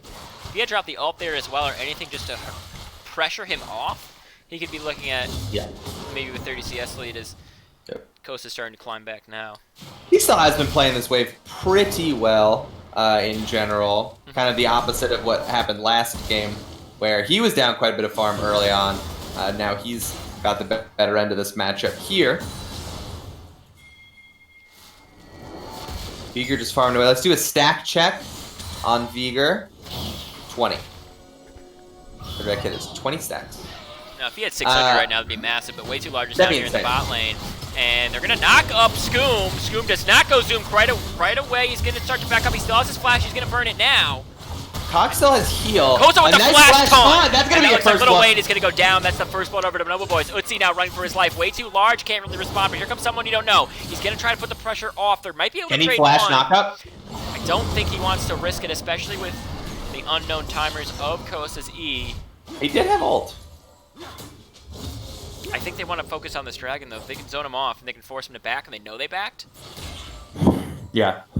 A nice play there from Bonobo Boys nets a first blood on the Shen, which is going to mitigate a little bit of that farm difference. But that's going to be a bunch more waves. I was going to say, top lane, York's going to get a lot more. The gold is still even despite them getting a first blood, so they get like the first gold.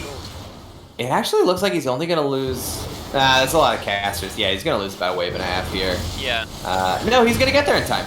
Well, let's see how much harass they can use, because he does have this sheet completed. He can actually be pretty scary right now. And yeah. I mean, at that point, though, when you get the farm, the dragon's going to go over to Cloud9, which is going to feel pretty good. At that point, when you get the kill, though, you're not worried as much about the farm. You're worried about the experience. So the fact that he gets to that lane and doesn't really miss a lot of experience, he's going to be pretty happy with that. He's down a ton of farm. But he gets the first blood. He gets that 400 gold. DJ Nola here. He's only down about 300 gold. As DJ Nola's going to actually focus his attention to Straza and just pick up these health packs here. These little berries. But no one, he doesn't seem like he needs any help. No, he's good. Vygar has to back in the mid laner. He thought he was deciding to. He's opted to not. He's going to ping the missing.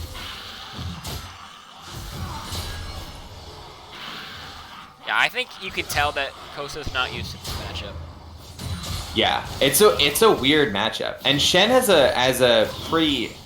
Correct me if I'm wrong, chat, but as far as I'm aware, Shen has a pretty intricate laning phase in general. It's not super easy. It's doable, but it's a little tricky. Well, also with how much you're staring at your minimap to protect your team, especially in a coordinated 5s game. Yes, you have people yelling for it. We saw him already use it once to pretty good effect, denying a kill and being able to turn the fight there. But, you know, you have to be so aware of what's going on in the game as well as your lane. Yeah.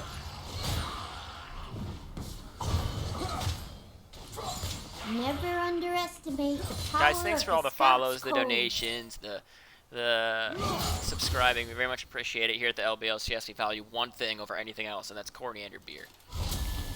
Yeah, it's the only thing. Press E and then press Q. I'm Shen. Yeah, to a degree.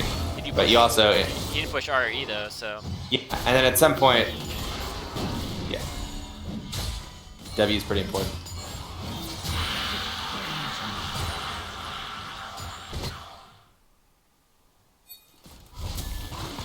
I think, and it's less of like the mechanical ability to do the combo and more of like knowing the windows when you should be using it. And I think when you're unfamiliar with the matchup, you could go in a time and take a trade that's bad. Like we saw, like early you know, game, if he goes forward, Yorick has all those abilities up. He can force those extended trades because Shen doesn't really have a way to get out, and he's ballooned into a 25 gold lead right here in the top lane. Kog'Maw, speaking of nice leads, Kog'Maw's up almost 30 farm in this bot lane, which has gotta feel he's up about really 7,000 gold. That's wrong. Or sorry, 700 gold. Wrong. That's correct. There it is. As Way Too Large makes his way to the top lane, they are going to be able to CC here. Shen getting rooted up. He does not have his flash available. His taunt hasn't even been gone, and he is going to drop as well. So they're going to return this up in the top lane. Look for a lot of gold onto this Yorick pick, which is a massive split push pressurer. Like he can split push all game to mass effect, especially when he's ahead. And Jin, Vel'Koz can super hold the lane. They have such good wave clear together. They're going to drop Herald in the top lane, look to knock down this first turret. Should be. It is. Thing of CC from Cloud9 there too. You got the Maokai ult, you got the Maokai W, you got the Yorick cage. That's nice for them. Now this has become a third. This is a real problem. This Kog'Maw is up 31 gold farm on this Jhin, and that's the person who, you know, they're putting a lot of their late game eggs in that basket, and it's gonna be nice if he has an early game lead too. Absolutely, and he will be able to be a menace if they allow him to be, right? Like, he is going to go the AD Kog'Maw build, so he won't have this incredible range. Like, Vel'Koz and Jhin can actually outrange him and just play further back with just their spells. They don't need to fully engage. It's up to Hoodrat Kid and Straza to start these fights, because Kosa, I think most of the game will be having to deal with this Yorick. Yeah. I agree with what you said.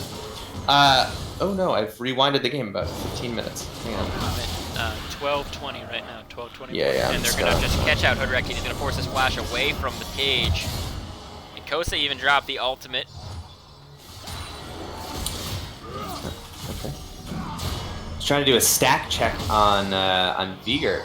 A lot of damage, a huge flash taunt from the side of Kosa is going to force someone you don't know's flash. DJ Nola dropping very, very low, but the ultimate from Vigor does not get released. It doesn't come out, and Way Too Large is here for reinforcements. He's going to smite onto Kosa just to get him to stay in lane longer, and someone you don't know has run out of mana. He's trying to come back, but a huge Utsi coming in trying to save his life, and I think he does just that as he's able to drop the Ignite and a lot of damage onto him. The kill goes over to DJ Nola. He goes to 1-0-1, and they're leaving Jhin alone in the bot lane to deal with Replay and Scoom. That was hella clean from Utsi. Yeah. And if you look take, yeah, I mean, a lot of summoners burning that fight, a lot of ults burning that fight, a lot of abilities used, but Utsi coming in clutch with his. I mean, that's when you're playing Rakan at a reasonably high level, when you're doing it well. That's one of the most infuriating things that are going to happen to you if you're on the other team, right? You all of a sudden, this guy coming a screen and a half off is in your face. You're charmed. You're knocked up. He did a really great job just sort of scooping in. He shielded, he took the Guardian, so he was able to block that much more damage coming onto someone you know who surely would have fallen had he not arrived. And he dropped the Ignite, so they're able to actually turn that for a kill onto Kosa. Shen goes down, and that gold was picked up by Yorick. So Yorick now with the second most gold in the game, only 100 behind this big Kog'Maw here brewing in the bottom lane. You've got a fight on your hands, but two Dragons are over to the side of Cloud9, and they took game one, so they have a little bit of mental momentum. Yeah. I will say, though, the way that Bonobo boys have drafted, this is a very easy comp to just be like, all right, everyone, take a breath, we scale. Because, boy, do they. Absolutely. But I think that what's going to make an issue is if Yorick starts, lane. Yep. If he starts beating Shen handily in these 1v1s, the game's over. Because unless you could full engage on them, onto this Vel'Koz and onto this Jhin, they can sit so far back and clear these waves safely, and then Utsi is this constant pressure of, okay, he could engage, we have to be careful, and Shen's losing us on the side lane. Now we're just getting split pushed on. Yeah, for sure.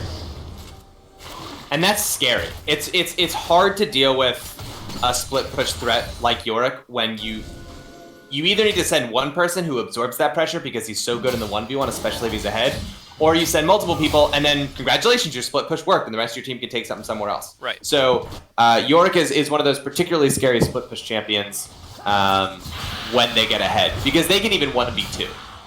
Right. With a Maiden up. And well, the Maiden can also just be in the side lane pushing, and he can be in the river looking to come and join the full 5v5. 1-3-2. Right. They can 4-2. They can 1-4-1. Straza and Kosa are here in the top lane. Way too large. He's going to steal away this Gromp right now with the remainder of his team. They're split kind of top and bot side on the map as Kosa's trying to ward over this wall. Utzi's standing on a ward.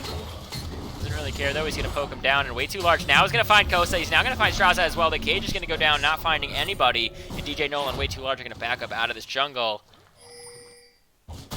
So a little bit of relevant, funny banter in all chat. I don't know if the stream saw it, but way too large says, "Wait, no fair. RNG, no bushes.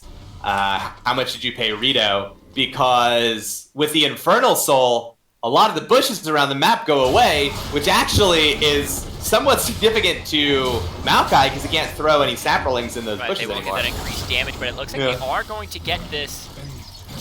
Really good cage there just to wall them off and be able to secure this Rift Herald here. And now, Rift Herald is what they should be playing for. They're actually playing for all of the major neutral objectives, and they've gotten all 4 of them so far. But getting Rift Heralds in a comp that is basically a pretty standard, like, 1-4, is huge because of its impactfulness if Shen ever decides to TP away. But it's on way too large, and they might just use it to take mid tower down. Yeah, they're doing a good job of exactly what they need to do, which is race this clock, right? They need to push this lead. They need to get in a position where they're so far ahead that it doesn't matter how well Bonobo boys scale. They have too many neutral objectives to lose. They have map pressure. They have outer turrets. They have someone splitting who's ahead. Yep. So they're doing all the right things to push their advantage to keep their foot on the gas.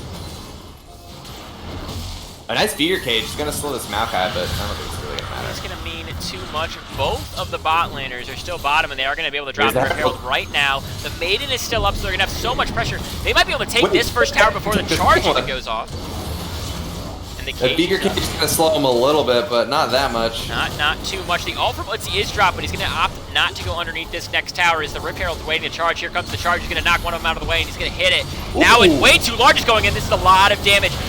Oh, someone you don't know was not quite in the cage range. He's going to flash away, though, and way too large is dropping pretty low. He is able to flash away for some damage, and DJ Nolan's trying to soak up everyone else in the background. That's a huge barrier from the side of Hoodrat Kid as he's just walking around in his own cage, and Kosa ult comes in, too. They're able to pick up one. Can they pick up a second? They can. It's a 2-0. I thought for half a second that Bonobo boys might be able to turn that, but a nice couple of plays from Cloud9. Oh no! DJ Nola. DJ Nola is big and spooky on this Yorick. Yeah, and Lil Wayne is glad that he was able to pull his laners away because he lost his tower, and he just wanted some solo gold here in the bot lane. He's able to pick it up. He must have items now, and he does. He's sitting on 2100, so he'll be able to pick up and actually be relevant in this next fight. He's got his IE. So some appropriate admiration for this Kog'Maw, who's farming roughly around 10 CS a minute right now, which is phenomenal for him. So, you know, the clock, that makes the clock a little bit shorter for Cloud9, just how well the Kog'Maw is able to farm and get gold. It looks like they're going to be posturing for a fight around here, and I actually think Cloud9 is in a pretty good position with this Yorick teleport. They're trying to find him, and Vygar's not quite there yet. They're going to drop some damage right now onto Straza. They're able to pick him up. Now Kosa's in the back line trying to hurt someone you don't know, but Utzi is there for so much protection. Scoom is trying to zoom away. He goes down to DJ Nola. The Dragon goes over to Cloud9, and they are looking so dominant. The ultimate from Jin is going to blast up Replay. Can he finish him off? He can't. Unfortunate positioning and setup there from Bonobo boys. I think they felt a lot of pressure to want to contest that third Drake because no one likes the pressure of being on soul point. But they don't have the kind of team fight setup that Cloud9 does. They don't have the gold lead that Cloud9 does. And if they don't have the ability to set up like that, then they're going to lose a fight. And we saw that there. Kog'Maw was on the wrong side of the fight. Straza got stuck in the pit. It was chaos, and Maokai just gets to lay down an ult, and everyone just runs in there. And that's going to be a couple of kills over to Cloud9 and their third Dragon. Yeah, and Cloud9 are looking really dominant in this series so far as they catch out another member. Scoom is going to have to drop the ult on himself, and he's dropping pretty low. He'll get out. Straza's in trouble now, though. Or maybe way too large in trouble. I can't really tell. They're looking to fight over this wall right here. They're going to use this blast cone. It is available. No, it might be Kosa. Kosa's now. No, That's a great too double large. taunt, although they do get the binding right back onto him. Utzi has died in the background. The ultimate from someone you know is dropped, and DJ Noel's going to pick up the kill. The score goes to 3-8 as Straza wants to come back over. He gets a double knockup. Hood Rat Kid kind of stuck there now. Damn, Yorick does a lot of damage. Yeah, he is 5-0 right now, and he is cleaning up shop with this big maiden. He's out for so long. Look at the way they're able to just melt through these towers now. They have 3 dragons. They have this gold lead. They're looking so big, and a lot of damage coming out from the side of somebody you don't know, but he's getting caught up in replay. Has not died yet. Picks one up himself. Kagwa's online. That was a decent amount of damage he got there, picked up in that fight. Has an item finished, is moving towards his second item, which is a pretty nice spike. He doesn't have quite enough gold to get it. No, you can buy it right now. After that kill and those minions. See the tome. Yeah, he totally can. Yep. He already has the amp zone, so it's 790 for it, so he will be able to pick it up. He has just a little bit over that. Goes to 10 gold and picks up the Guinsus. That's big. Okay. That's huge. And if they can get, so now that they're at this point, even though the gold lead is so far in Cloud9's favor, it's like 5,000 gold to 20 minutes, which is not unsubstantial lead. But, that was a terrible way to phrase that. It's a substantial lead for Cloud9. Much better. Great work. Thank you. But, if Bonobo Boys can set up a good fight, if they can peel for Kog'Maw, then he can get going. A good taunt into a Vygar cage can win this. Can win it because they'll zone them for so long. The one thing is, someone you don't know has flash up soon. Lil Wayne has flash up soon, so you're gonna, or he has flash up right now. You're gonna have their big carries be able to flash away from these things. And even though you are this huge Kog'Maw, I mean, Sterik's on this huge Yorick. Maokai's itemized appropriately to deal with this shreddable, or the shredding Kog'Maw. So you're going to have to make sure Lulu is on their A game, polymorphs the right targets, is there to back up with the ultimate, make sure they can deal as much as they can. Absolutely. Lulu does have Ardent Sensor, went for it first, didn't go for a Themes, went right for that Ardent Sensor for this Kog'Maw, which I think is probably smart, all things considered here. Kog'Maw taking a little bit of damage from that Yorick, but there you go, that Lulu's right on it.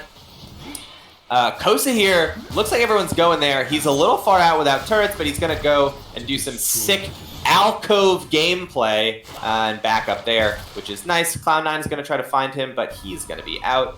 They'll just push those waves and be content with that. Kog'Maw's still farming at a pretty decent clip here. Here it comes, unless there's a fight right now. Way Too Large might be spotting out Vygar. Hood Rat Kid in a little bit of trouble trying to walk away. Is finally playing a champion with a hood, which I appreciate. Yeah, I mean, finally. I've been waiting for a while. Now, Cloud9 has easier, more reliable CC.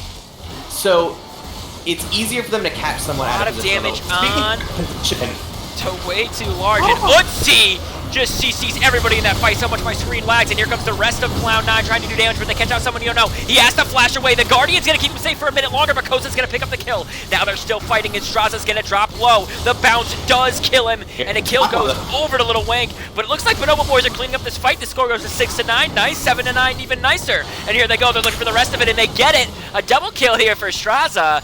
8-9 goes the score, and the only one to live is DJ Nola. That feels so good for a bunch of reasons for them. Obviously, it shows them they can win a team fight, which is fantastic. But it's also at the exact same time, what would have been Infernal Soul for the other team spawns. And that buys them even more time and gets them more damage onto this Veigar and Kog'Maw. By the way, Veigar stack check, 143. That's pretty nice. He's getting up there. I think he's probably itemizing this. Could be a Void Staff next, but they might decide they need the heal. I wonder if he's going to go... Yeah. Yeah, they do decide that. So he's going to go that's heartbreaking. Morello next. That stinks, obviously, but it is necessary. Yeah. And I think...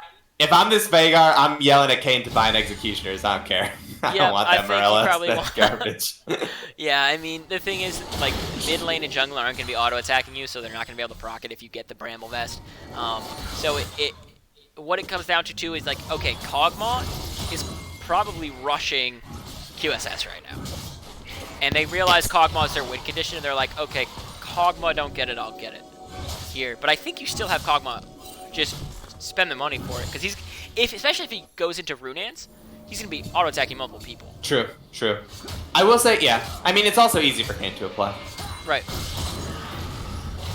So Kog'Maw here is really starting to do quite a bit of hurt onto this tower. He's got his Winsu stacked up. That's going to be some nice gold over to him, but he may be a little far up. No, they're just going to bail out. Bot lane's getting split by DJ Nola, and this is how they want to play this. They want to keep him down here. Oh my god! Look at all the damage he's able to do, but I think Kodrak is just going to clean him up, and he does. And the side of Cloud9. Enormous shutdown. Yeah. That's 900 gold over to Veigar. Yeah, they put it on the right person, too. That's going to be even... Is he going to be able to finish that up pretty soon? He is going to be able to finish that up very soon, as soon as he's able to back. And they're going to fight right here. Nice GLP. Little area here. Now, this is pretty dangerous. Now, if someone can't finish off... Holy crap, Lulu, though. The side of Kog'Maw, Kosa's getting low, but here comes Hoodwreck, and he's got a lot of damage, and he's going to drop it onto some people, but 1 for 1 so far as Kosa goes down. Straza looks like he's going to go down next, but Replay is dishing out the damage. Look at him burn through these targets. Jin pops the ultimate, but it's not going to be enough. Way too large is not large enough. He's able to trade 1 for 1 there. 12-12 goes the score, and still a goal lead for Cloud9. Trade triples. For a second, I thought Bonobo boys were trolling a little bit going back into that fight. I thought they should have just let Kosa die, but no. Replay says, fight, fight, fight, I'm here.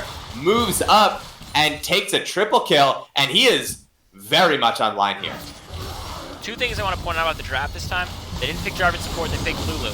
And I want to tell you, even though Scoop probably doesn't like playing Lulu as much as he likes playing Jarvan, way better at it. Replay dropping really low. That's the ultimate from Shen coming in. There's actually going to be a taunt coming in through, landing on DJ Nola. Now he's running for the hills, but Lil Wayne picks up the kill onto Kog'Maw. That's a good amount of gold onto him now. As someone you don't know is looking for the kills here, he's able to pick it up, and this could be a huge turn for the side of Cloud9 as the ultimate's getting dropped onto Kosa. He drops low, and Lil Wayne picks up the kill. He said, oh, you guys are talking about the other ADC. It's time to talk about me. I'm coming in tall. He's going to back up. Bonobo boys are coming back, but they're not coming back that much. You're not that ahead. You're still behind, and you can't play that greedy when death timer's that short. That's actually probably going to give the Baron over to Cloud9, that overextension from Kog'Maw and from Veigar. Yeah. Not only is it going to give Baron over, not only is it going to give an enormous shutdown over to Jin, it is going to burn Kog'Maw's flash, which is actually so huge and so scary now for Bonobo boys to not have that flash. That's one less way for Kog'Maw to get out of all of the damage in CC that Cloud9 had. So I actually think that if you are the side of Bonobo boys, them getting Baron is actually worse than them getting Soul here. And the reason I say that is because I think Replay, even if the other team gets Soul, can still outdamage a lot of these guys. The big issue is the ability to split. Now you have DJ Nola's teleport, it's up. He's going to go into the top lane. The next major objective is 1 minute away. It's the Soul Point. Yes, it's huge. Yes, it can absolutely swing the game. But their ability to just play for it because they have Baron is so easy. So much split potential.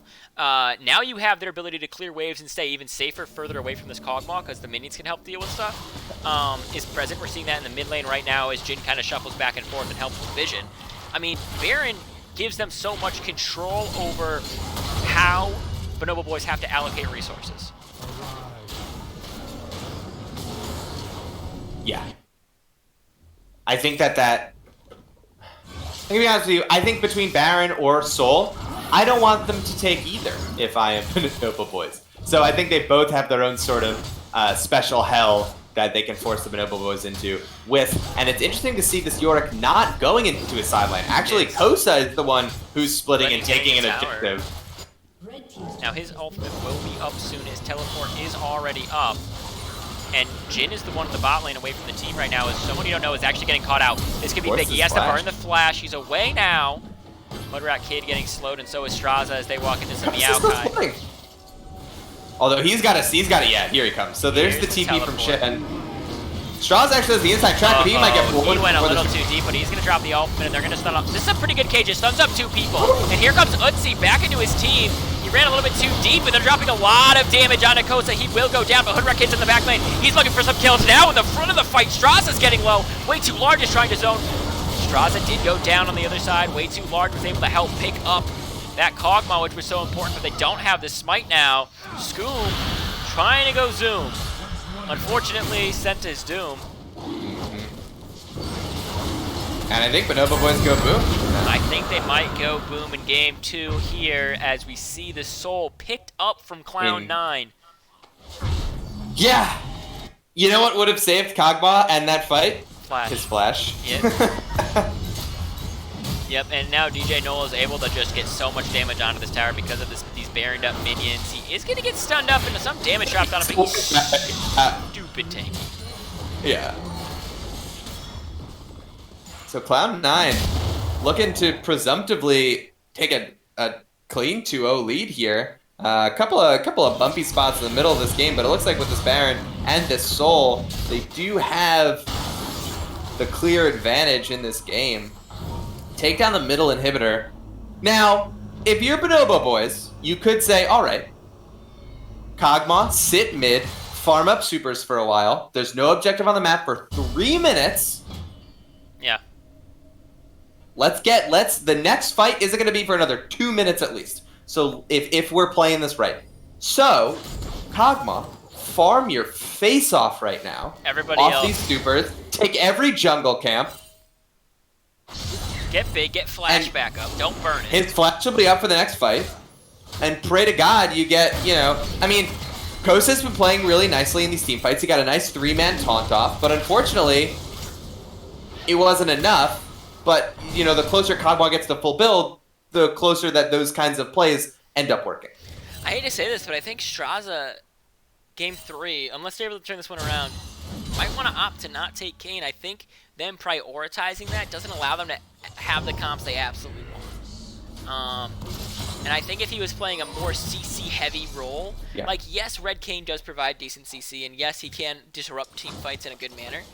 But if he's able to play something like a Nunu in this type of composition and help start fights a little bit more effectively, they're just going to find him and catch him out, and they're going to blow him up. Spent a lot of time talking about Kog'Maw, but we did not notice that Jin was 9-2 with 3.5 items and just blows up Straza at 2/3 health, and I don't know if they're going to be able to do anything to stop this Cloud9 push. Kog'Maw desperately trying to finish what I can only assume it's an Infinity Edge. Is here. He should be able to help melt some of these targets. Hoodrat Kid also onto the squishier ones. Can do some damage. Oh, but someone you don't know is going to just knock Hoodrat Kid out of this atmosphere. And Cloud9 are looking like the dominant force in this series. Economy League. Could the curse be broken? I think it can. This is well, they may be going a little too far here. A good triple knockup is going to keep him a little bit safer. An ultimate here from Skoom onto himself to keep him alive. But they are just getting squeezed out here, and it looks like game 2 will be going over to Cloud9 to pull a very dominant 2-0 lead over the side of Bonobo boys as we head into what could be the final match. The Economy League Finals. Yeah, Bonobo boys needed a little bit more time, but after that Baron, after that Soul, time was up, and the lead that Cloud9 had generated through the early and the mid game, which they played quite well, ended up being insurmountable for Bonobo boys. Thanks, Happy Cloud, for that message during game. Very much appreciate it. Guys, this is a very, very big series. Kevin has allergies 31 minutes ago, donated $5 for Buggle's second monitor. I expect to be at least 10 corianders deep in by game 5. He's expecting a game 5, so now He believes. I think everyone's expecting a game 4. And I could talk about why, but I know that some Cloud9s have tuned back in. I can see you guys watching. Hey guys, the reasoning is Cloud9 are a little bit notorious for getting overzealous. And guys, if you're Cloud9, I'm not meaning this to offend you, but they might draft something like, I don't know, Gragas Yasuo. And someone you don't know might do feed. a little bit of soft intake. Yeah, soft inting is a good way to put it. We've seen it before. We could see it again. Hopefully they've learned their lesson and they can clean this out in a nice solid 3-0. But Bonobo boys, also, you're on your last stretch. This is the finals. This is game 3. Back against the wall. Back is against the wall. If you had something you've been trying to whip out, this is the game you need to whip it out, or you need to be like, okay, we're not trying anything risky. We're just going to go back and play it and realize our win conditions and just try from there. Yes, Yasuo is a very interesting, very good point. I agree. Now, I will say, to their credit, Cloud9 comes in this lobby, all business. They come in, they say blue. That's it. They're ready. They know. They want blue side. They want first pick. They're ready to go. Yep. They All are business. they're up 2-0. Game faces. They're up 2-0, but neither game has been a full stomp. Right. So I think that, like, if one of the games had been a stomp, I think you might see this overzealous attitude kind of start to weigh in, kind of start to impact how they're looking at this. But since it hasn't been stomps, I think they're a little bit more serious. And especially game one was a little bit too back and forth to be comfortable. Yeah. Oh yeah. I mean, if I'm Cloud9, I am very aware that these games can always go either way. Yes, I'm up 2-0, but I didn't dumpster 2 games. I played 2 very good games, but Bonobo Boys also played 2 games that they weren't bad games, right? So at this point, you still have to have the respect for the other team. Mm-hmm. We have seen reverse sweeps. I don't think we've seen one in a best of 5, but we've definitely seen reverse sweeps in best of 3s where first team comes out, wins game 1, gets real cocky, and then loses 2 in a row. And if any team can come back from this kind of deficit, I think it's Bonobo Boys, who seem to have, pretty strong mental. They keep it loose. Yeah, I know one thing that we touch upon all the time is just like the momentum of games. And in series, especially bigger series like best of 5 instead of best of 3, like momentum is huge. Because if Bonobo Boys especially win a long game, let's say a 45 plus, right? Like a really long game. There's multiple barons, maybe 6 or 7 dragons. Now you're looking at a late game for a team that's probably tired from their long work day on a Friday, whereas Bonobo Boys are over in Hawaii, and right now it's like 2:40 for them. So if this game goes 45 minutes, so what? It's 3:30. So you have this advantage of time, like, oh, can we push these games longer? That might have been why we also could see this Kog'Maw again come out and be very effective, especially if they win it late. I wouldn't be super surprised to see it again. I don't think that it went poorly. I don't think that the Kog'Maw was the problem there. I think it was they strong. could, reevaluate their... honestly think, I know they don't want to hear this, but I think their jungle. I think if you're playing Kog'Maw, you need a jungle that can help facilitate it, because Kane was fine. Kane would have been really good if he got a lead and he could actually pressure those things. But Kane went down like 0-2, went down a bunch of CS to a Maokai, and then couldn't actually aggress on the front line. He was way too squishy, got blown up. Yeah. You're playing Nunu or something that can engage from afar, has good CC, has good zoning abilities to help Kog'Maw stay alive. Now you're looking at a team fight where you can actually play front to back, where you can actually win it the way you want to and have a front that lasts longer than the first rotation of spells. Yeah. Now, what do you think? What are some... So Cloud9 trolling right now, holding the Yasuo I talked about. If they lock it in, I'm leaving the cast. Speaking of leaving the cast, I will be right back. I do actually have to leave for 2 minutes. He's going to be right back. I'm sure he's getting more corianders right now as they hover. Pantheon, Yasuo, and Teemo just showing what they could pick, although I doubt any of them. Oh, you can see the Pantheon locked in. There's the Nunu hovered for a moment. I'm sure they know what they want to take first, and it is going to be the Kayn. It was finally left open, and they're going to pick it for way too large. They're going to say, let's show you how it's done. Bonobo Boys have time to respond here.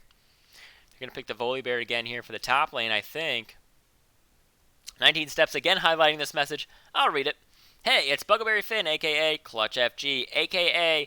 the grandest caravan is here to cast games and send your kids to soccer practice. He's a one-man demolition derby. He has 50% of a hatchback in the back of his hatch, if you know what I mean, and I mean it.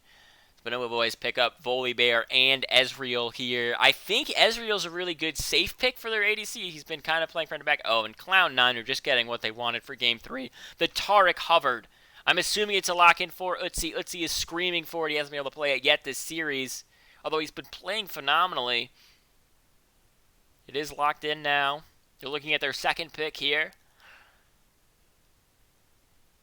Third pick, really, but second pick for this specific round.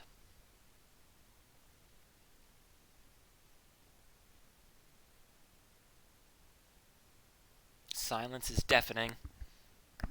The chat is relentless.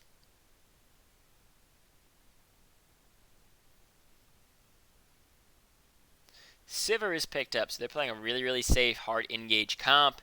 They're able to turn it Sivir Tara can turn fights really quickly on their heads, as Kev announces again he has allergies. But Bonobo boys going with the Yuumi Ezreal. If we were a patch or two ago, I would say this is a great pickup.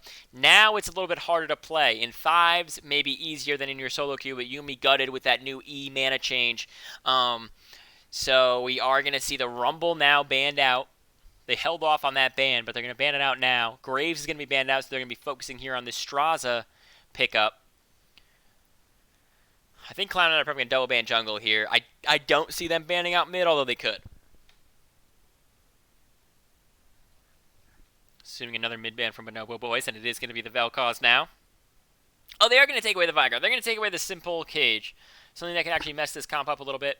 Kayn first pick because it is the highest priority champion in this matchup here. Bonobo boys have played it the last 2 matches, Rhino, just so you're aware. It is their jungler's basic, not his one trick, but is his preferred pick, the one he can really carry on. So taking it away first on blue side is actually really a 4th ban, as they're going to now try to cast around it.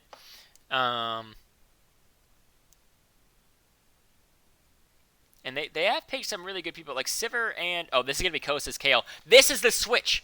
Okay, so before this series played, and before Bigfoot gets back, I hope I can explain this, Kosa had been in like a 20-minute practice tool, entering and re-entering, exiting and re-entering with Kale. And he's been practicing the first 8 minutes on Kale. Like, he did this like 4 times in a row. I was just sitting, I was waiting for chat to fully work again. But I was just watching Kosa, and it kept saying he was in practice tool for 4 minutes, and then he's in 5 minutes, and then he's back to 3 minutes, and it's always Kale. So this is the pick that they have been waiting to pull out. They whip out. I'm almost 100% sure that is in the top lane, and that Volibear that they showed in game 1 will now rotate to the jungle.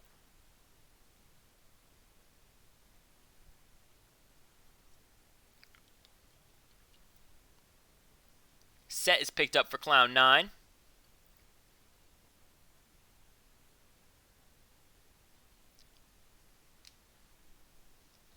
See how they're able to close out this comp. Now, I think they probably want a little bit more range because they have picked 3 melee into a Yuumi Ezreal, into a late game Kale. Now, this set could go mid. They're pushing their limit on the time here. They know they have 40 seconds. They're going to go with the Ziggs in the mid lane. This is a someone you don't know special, as he was banned out a little bit. Now, Bigfoot, you missed a lot. And by that I mean just the draft, really. Right. But I talked about Diggs.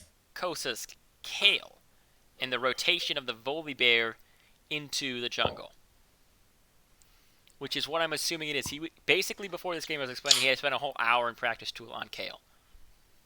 Before this series, I should say. Imagine it's an ultimate bait and it goes mid. That would be the most ultimate of baits. As Cloud9 announces they do have to pee after draft, but the Syndra is going to be locked in, and we can only assume now that it is top, and we confirm that which we deplore. Yeah, it is. I leave for 2 minutes, and something happens that's clippable. Hang on, let me watch this. You watch that clip of me, because here's the thing now. Oh, well, Cloud9 has to pee, pee, and I swear this is not some weird pee convention, but I also have been just pounding corianders. As everyone else should have been doing.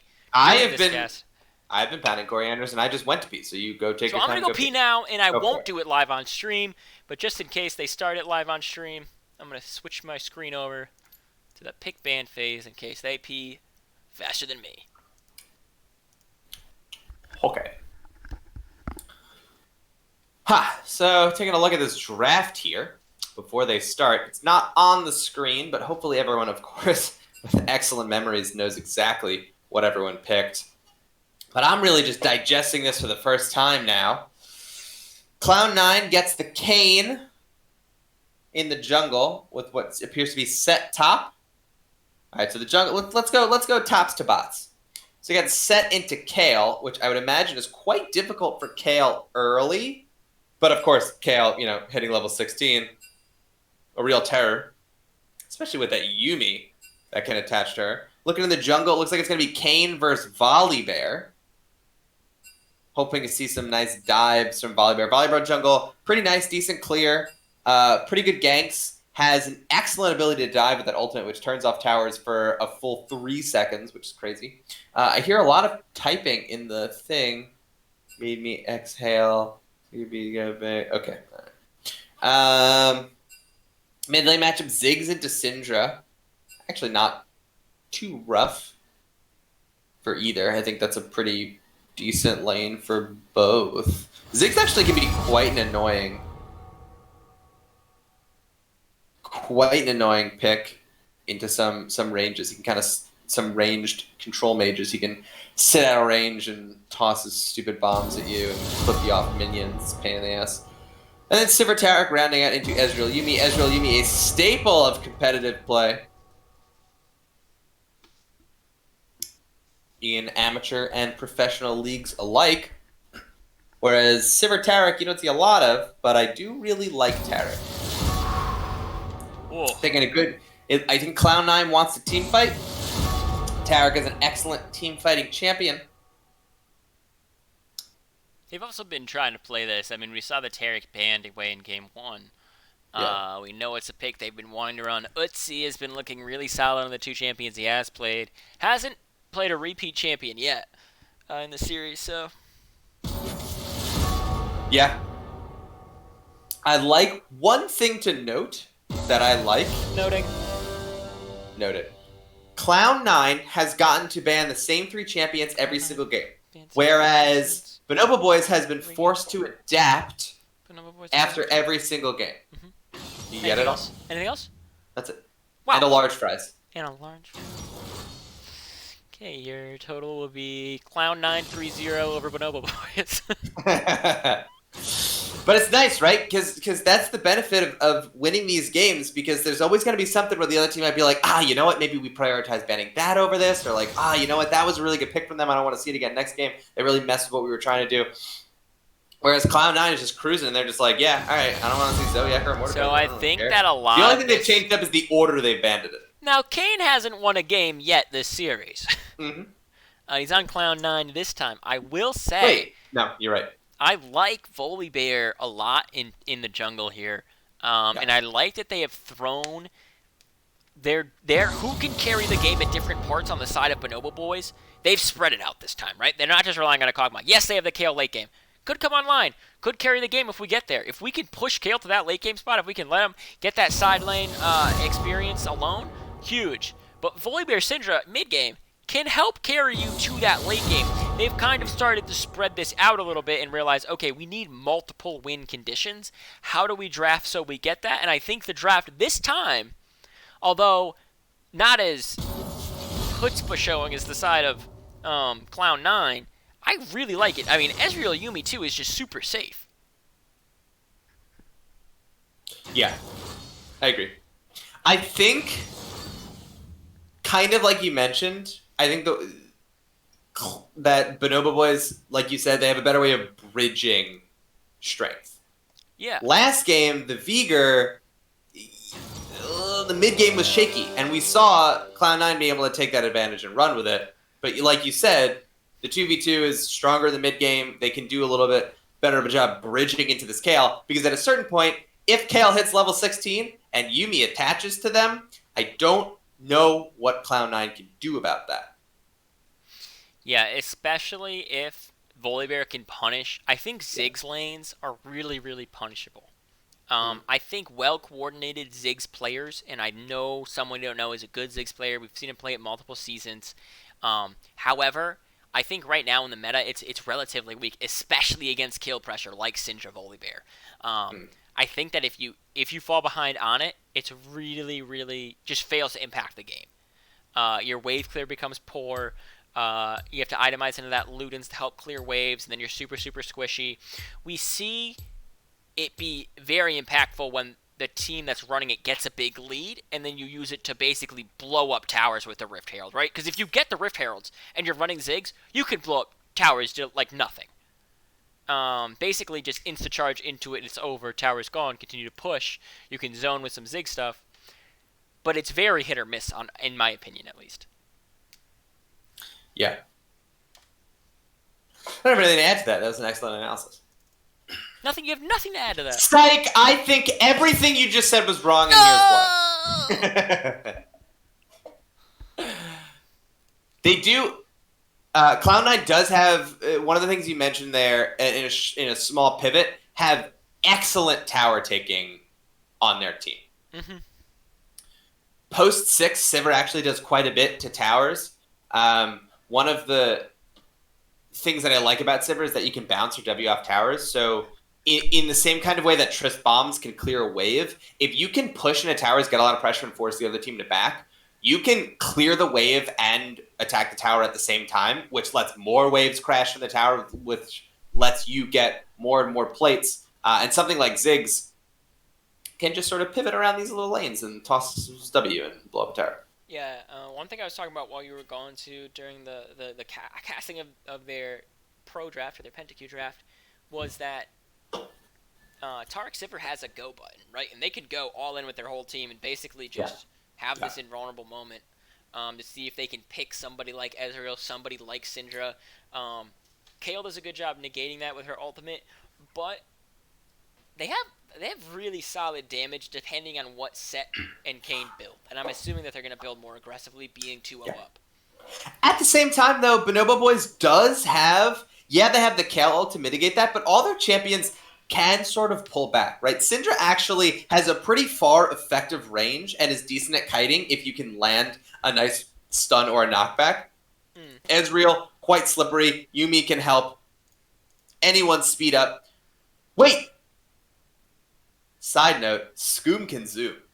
Oh, Scoom finally can Scoom Yuumi. Bonobo Boys. Scoomy Zoomy. Scoomy Zoomy Yuumi. Scoomy Yuumi Zoomy. Oh my god, they're online. That's full build for Yuumi already. Scooms Yuumi's Zoomies. It's done. It's over. What are they going to do? Honestly, getting in a game at FF is Cloud9. I'd just redo the draft. Sit in base for 15 minutes. Yeah, you just can take an L. You're up 2-0. You're up 2-0. Give it to him. It's done. Take the L now instead of getting it's done. washed over by a zooming Yuumi Scoomy. Anyway, like I was saying, yeah, a lot of really good triggers on Cloud9's side, but I think Bonobo Boys has a decent enough comp to deal with it. And I think if I'm Ezreal, I'm already thinking Iceborne Gauntlet right now. Hey guys, this is the stream screen. You're going to see it for a few seconds before we load right into this game. Here we can see the team scores underneath. Oh, there we go. We're loading in. So this said display creature. And I was like, what creature are we looking at? Well, any ghoul, any grem that I'll put them up there. Okay. So we do see Press the Attack taking on 3 members on the side of Bonobo Boys. So they're just looking to 1-2-3 ya. Get on out. Boom, boom, boom. Boom, boom, boom, boom, boom. Don't see a lot of press the attack on Ezreal's, but I don't hate it. You hate it. Lethal tempo is what you tend to see a little bit more. True. Seen Conquer, lethal tempo. I've seen Conquer's okay. A pause. It wouldn't be an LBLCS match without a pause. I'm glad we finally got one. Guys, I've been waiting to tell everybody how much I dislike pauses, but I'm going to let Bigfoot do it for me. Here's why I don't like pauses.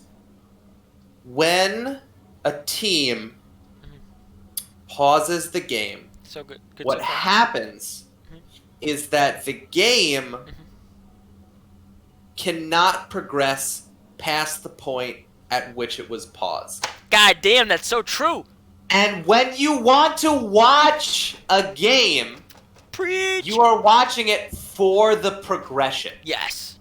You are. You want to know what happens next. Bigfoot, when the game is paused, there is no next. Oh, the game is suspended in a state of not next things. Wow. And that, in my opinion, is not ideal. And finally, we're on pause. A really good summarization of why we don't necessarily like pauses, but why they could be necessary by Bigfoot, the only caster that has big feet. And LeChance, let me tell you, loves them. Guys, we're loaded into this one, and we are ready to tango. Now, remember, at home, it takes at least 2 to tango, not 3 to thrango. Yeah. Or 4 to fango. Well, you can 4 to I like 4 to fango. 4 to fango, baby. Pop them all open. Let's go. 5 to Fingo. Ooh, I don't know if I like that one. Is they're going to spot out Syndra here. She doesn't know if she likes this. Let's Snowman Ward. Yeah. Ezreal starting Cull. Alright. We've seen this at a replay almost every game, though, haven't we? Yeah. call start? Yes. I don't know if he started calling Let's Conquest. see, getting caught out by them. Not gonna get slow. That's like not 0 damage. Ooh. Oh, Look, I think there is magic in the level 4 mastery. Yeah, It. No, I don't get it. Get your level 7s off the screen. I'll give a crap. The level 4 is where it's at. Level 4 is where it's at. So one thing I want to quickly draw attention to everyone in the chat as they were paused. Someone said best Disney movie, and Straza said Cloudy with a Chance of Meatballs. I don't think Cloudy with a Chance of Meatballs is a Disney movie. So you have to remember, Straza is from Hawaii, where they don't get a lot of meatballs or. Yeah, it's a Columbia Pictures Sony movie, and I don't want to watch it anymore. I feel like you're really upset. I don't know what to say to you. It's I feel like I should try to ridiculous. pull you off of this topic before you hurt someone. So I'm going to do just that as we look onto the bot lane.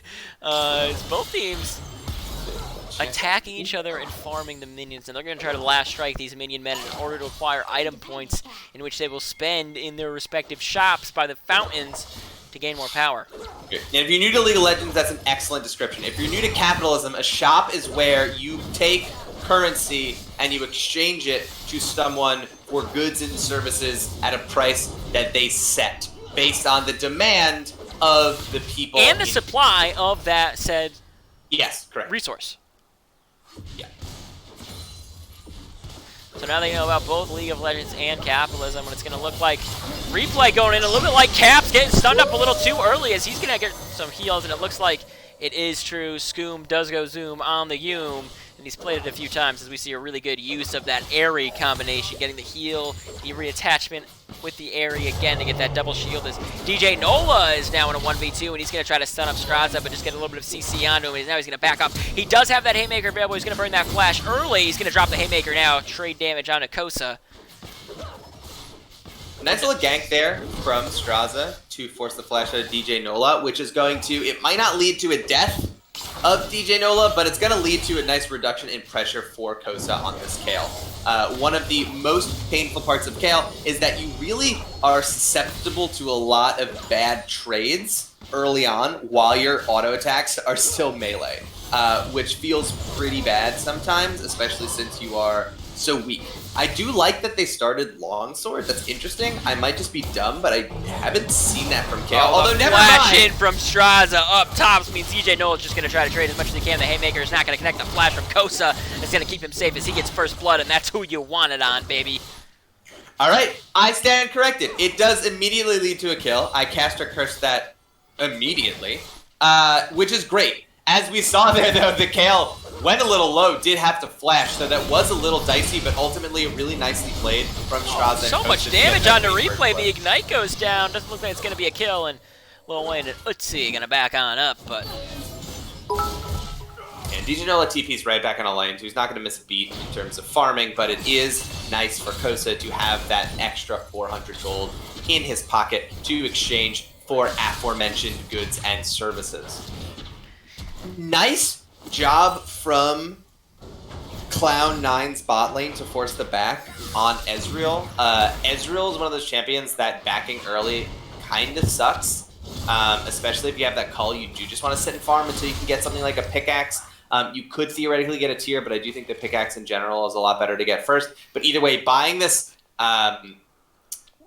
Fairy Charm and the Sapphire Crystal feels pretty bad as Ezreal. So even though they didn't get the kill there, I do think that's worth for a lot of just like lane tempo and pressure. I think the other thing too is they noticed no teleport on it, and a lot of times in UB lanes, you'll see the Ezreal take that teleport. They nerfed that. I don't think Yuumi can follow a teleport anymore. Oh, they did change that in the last patch, or 2 patches I think ago? so. Okay, Yeah. that's good. Someone can correct me in chat, but I'm pretty sure. That's I would have liked to see happening, Ezreal just pick up Doran's Blade. Yeah, I also think that would have been a better pickup too. Yeah, to be, especially because he starts this call. I mean, he knows that he's playing for a later point in the game if he's starting this call right here. So he is just going to back. I'm assuming now he can straight up finish that tier, and that's why the back is so immediate. Some people in chat calling for the reverse sweep. Respect. Clown9, or not Cloud9, so they're not privy to this. Privy? What word am I thinking of? Privy? Privy? Thank you. But I also think that is wrong. But it's a word, at least. Well, That hey, is- a word's a word. Okay. Well, I think a lot of people would disagree with you, but... No, a word is a word, right? I mean, a word's a word, but, like, is it? I don't think So- people care whether the word's correct or not when we're casting. Well, alright, that is where I will push back a little bit more firmly. Glim glob, glim glam, schmoogle. Those also aren't words! I just don't think there's any evidence to support that as Lil Wayne is going to get popped by replay a little bit. Dropping lower, but they're able to trade Does back have some Ignite. good Utsi is actually comes doing the Mother. most damage. Here comes the Big Bear. He's going to get the stun. Utsi's going to flash away, and they're able to trade a little bit of damage back onto these two players. Oh my god, actually Lil Wayne does a bunch of damage. Uh-oh. Now, He's looking aggressive. Here comes the Kane. He's going to Goom's got some zooms, but are they enough? That's the heal The dropped. heal is forced. The ult from, oh my lord. That ult Oh. almost killed Straza. My Lanta. If he had a Luden's finish, they were dead. Like, the Luden's pop would have, the little tiny purple bounce would have Guys, killed. everyone should put in chat that it's somebody you don't know's fault for not getting that kill because he didn't complete Ludens. What an idiot. Way to not have a 7-minute Luden's, you dummy. More like someone I don't want to know. As it looks like they are going to pick up the Ocean Drake here. Guys, in case we haven't said it enough, and in case you're playing at home, I do just want to say 5 times in a row, it takes 2 to tango, it takes 2 to tango, it takes 2 to tango, it takes 2 to tango, it takes 2 to tango. And with that being said, it's an even gold game. Bonobo boys actually have a minor lead as here comes a big fight over the blue buff. Way too large, getting way too low, and dropping to the side of Syndra. Picking up the kill here on Hoodrat Kid. It's a big pickup.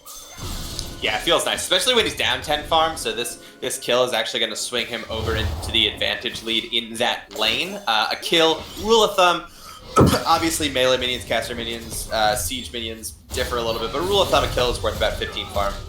So is going to even up the gold in that lead, or in that lane for Syndra, which is nice. In that lead, lane right. People let us see, I told you, people don't care about the word you're saying. They just care about the chutzpah you got behind it. Chutzpah. Yeah, right. Now, there's a big wave that Replay and Scoom are going to be crashing into this Sivir. Sivir is frantically trying to clear it with her W, but unfortunately, Sivir W sometimes puts the... Yeah, you see this here. The minions are at a weird amount of health, and it's actually really hard to farm under tower. She can get... Yeah, she's going to try her You're best. going to try to Q through them all. Yeah, she's going to get as many as she can. But now she doesn't really have any mana anymore. She did do a good job blocking the Ezreal Q with her spell shield in that engagement there, so good on her. She also picked up a lot of that solo XP, so she is level 6 now, whereas everyone else in the lane is level 5 or 4. I wonder if she just turns... Nah, she can't turn gold on them. I think they might have Vision on Vulgar actually, because I think Kane just spotted him out. Yeah. And there's some pings in the mid lane now. They are talking about where Ziggs could be. Syndra is worried about the bottom lane. I do still think that Ezreal UV It's going to be a lot of damage. Hoodrat Kid is here. So is DJ Noel. The Flash E is going to do so much damage to Hoodrat Kid. He's going to drop low. He gets bumped up by Ziggs. The Haymaker connects, and they're going to get their kill over to Syndra. Cool roam from DJ Nola. You don't see a ton of top roams, but big fan of that play. Doesn't even have to use his ult here, and Kale can't even shove the lane all the way into tower yet. And DJ Nola, it seems like he's taking a little bit of a scenic route back to lane. And is going to end up losing this wave. But if he had gone right back to lane, he really wouldn't have lost much for that roam. Now they're arrow with a burn, Hood Rats, teleport here, and now Utsi has roamed up to the mid lane, and I think he's waiting for the all-in from Hood Rat Kid. He is. He can go in and maybe provide a stun. Just some healing to someone you don't know. And some protection as they go back. They did drop the ult there though, so they know that's down for a bit. But this is what I was talking about. You see Kane right now is on their Herald. If you get Herald and you have Ziggs, and right now... Yeah, I mean, that's first tower. Yeah, that's first tower in a heartbeat. And right now it's pretty even gold. And imagine, I mean, early game especially, but in general, mid lane towers tend to be the most valuable, especially for first tower. So that's already where Ziggs is. Kane is going to be able to drop this mid, although it looks like Syndra's going to come and contest this. This might She might be not able to work. stop it. The Oh, smite you guessed does it. come out, so thankfully he held on to that for the pickup. As Lil Wayne just continues to farm down here in the bottom lane, trading really effectively, drop the ultimate, and the Ezreal is going to go all the way up to the top lane. That's an ultimate from DJ Nola. He's got the Haymaker, he's going to connect on the coast, but he's already dropped his ultimate. Now someone you don't know and way too large are running from the hills. Little bit of a misplay there from Cloud9. Set takes uses the ult to actually take some members out of the Ziggs ult. A little bit of miscommunication there, and by the time that, you know, everything was sorted out there, Kosa was there with a Kale ult, picks up a second kill, and is level 8 now. Is going to be able to back, let me see their gold, is going to be able to back pretty soon for a Hextech Revolver. Sorry, a Hextech Gunblade. Gunblade, yeah. And that's a nice little spiky spike. Yeah, this next dragon is going to be Mountain. Oh, that's a good kill from someone you don't know. That is just the worst feeling. I don't think a lot of people play against Ziggs as well, so another good pickup here. Oh, but they're going to go in on DJ Nola right now. Here comes Straza. The Haymaker is going to connect, block a lot of damage with that shield that it gives, but he has no ultimate to drop. And Kale was able to do a lot of range damage there, but they can't finish him off. Yeah. Still, again, an effective gank, pushes Set back, gets him low. Kale at this point is sitting on quite a bit of gold and is gonna want it back. It was dropped mid. That's exactly the interaction we were talking about. Yeah, that was the interaction we were talking about. We know it wasn't on camera. What happened mid lane was the charge got off from the Rift Herald. Ziggs dropped the W, popped the tower. It was at 4 stacks. You can do it at 4. Makes that really strong for this early game pressure. Now they can push these wards up into the enemy jungle. And you can do that with basically any tower. And the fact that they still have another Herald. They'll have about 3 minutes to take the next Herald when it spawns before it disappears. And yeah, they might not be able to get plates by the time it spawns, but at this point you're playing with Ziggs, right? Like, yeah, plates are always a bonus, but the fact that you can take any tower so quickly with that interaction is going to mean that when that next Herald spawns, Cloud9 is going to want to fight over it. The other and I thing think if you're Bonobo boys, you know that and plan accordingly. Yes, you have to know that that is now their major objective as they're looking over for this Mountain Drake next. But also, Kosa is probably going to be matching someone you don't know in the side wave because Ziggs has the teleport. Because Sivir has wave clear already, you could see them just put it on Ziggs and then just put him in the side wave, try to 4-1 with Ziggs being the one. I do think that Kale beat Ziggs pretty hard in a 1v1. I think absolutely if the Ziggs plays too aggressive. I think in this instance right here, though, we have the Ludens. If you get the right poke onto Kale, you might be able to force an early ultimate, in which case then you can have DJ Nola maybe come down and help as they're going to go all in here in the bot lane. The stun is going to connect onto Replay and the exhaust onto Little Wayne, trying to keep themselves a little bit safer. We do know that Void Bear is rotating over. Utsi drops the ultimate. He's just trying to walk close enough to Little Wayne, and he does. It's going to block the Void Bear ultimate, but a lot of damage coming on Little Wayne. He's going to burn the flash as well. Try to get further away. A nice use of the heal to separate them, and a good ultimate here. They're going to go all back in. They're going to try to turn this fight here because Ziggs and Kane are here. They're looking for another one. Oh, they found Straza in the bushes. You can't hide for that long, and Scoom is going to go zoom back to the pad yet again. Yeah, a nice try there. They burn a couple of ults, but they press their luck a little bit, and unfortunately a nice stun here from Syndra, but I don't think ultimate is going to matter. Oh my and by the end, Cloud9 has numbers. I don't know if DJ Nola... I don't know. He had to burn the Haymaker there to live. He also had to do it to try to get the kill. Kosa unable to walk around those minions in the correct manner. Can't pick up the kill, and Cloud9 walking away with a pretty prominent goal lead now that we push ourselves to 14-15.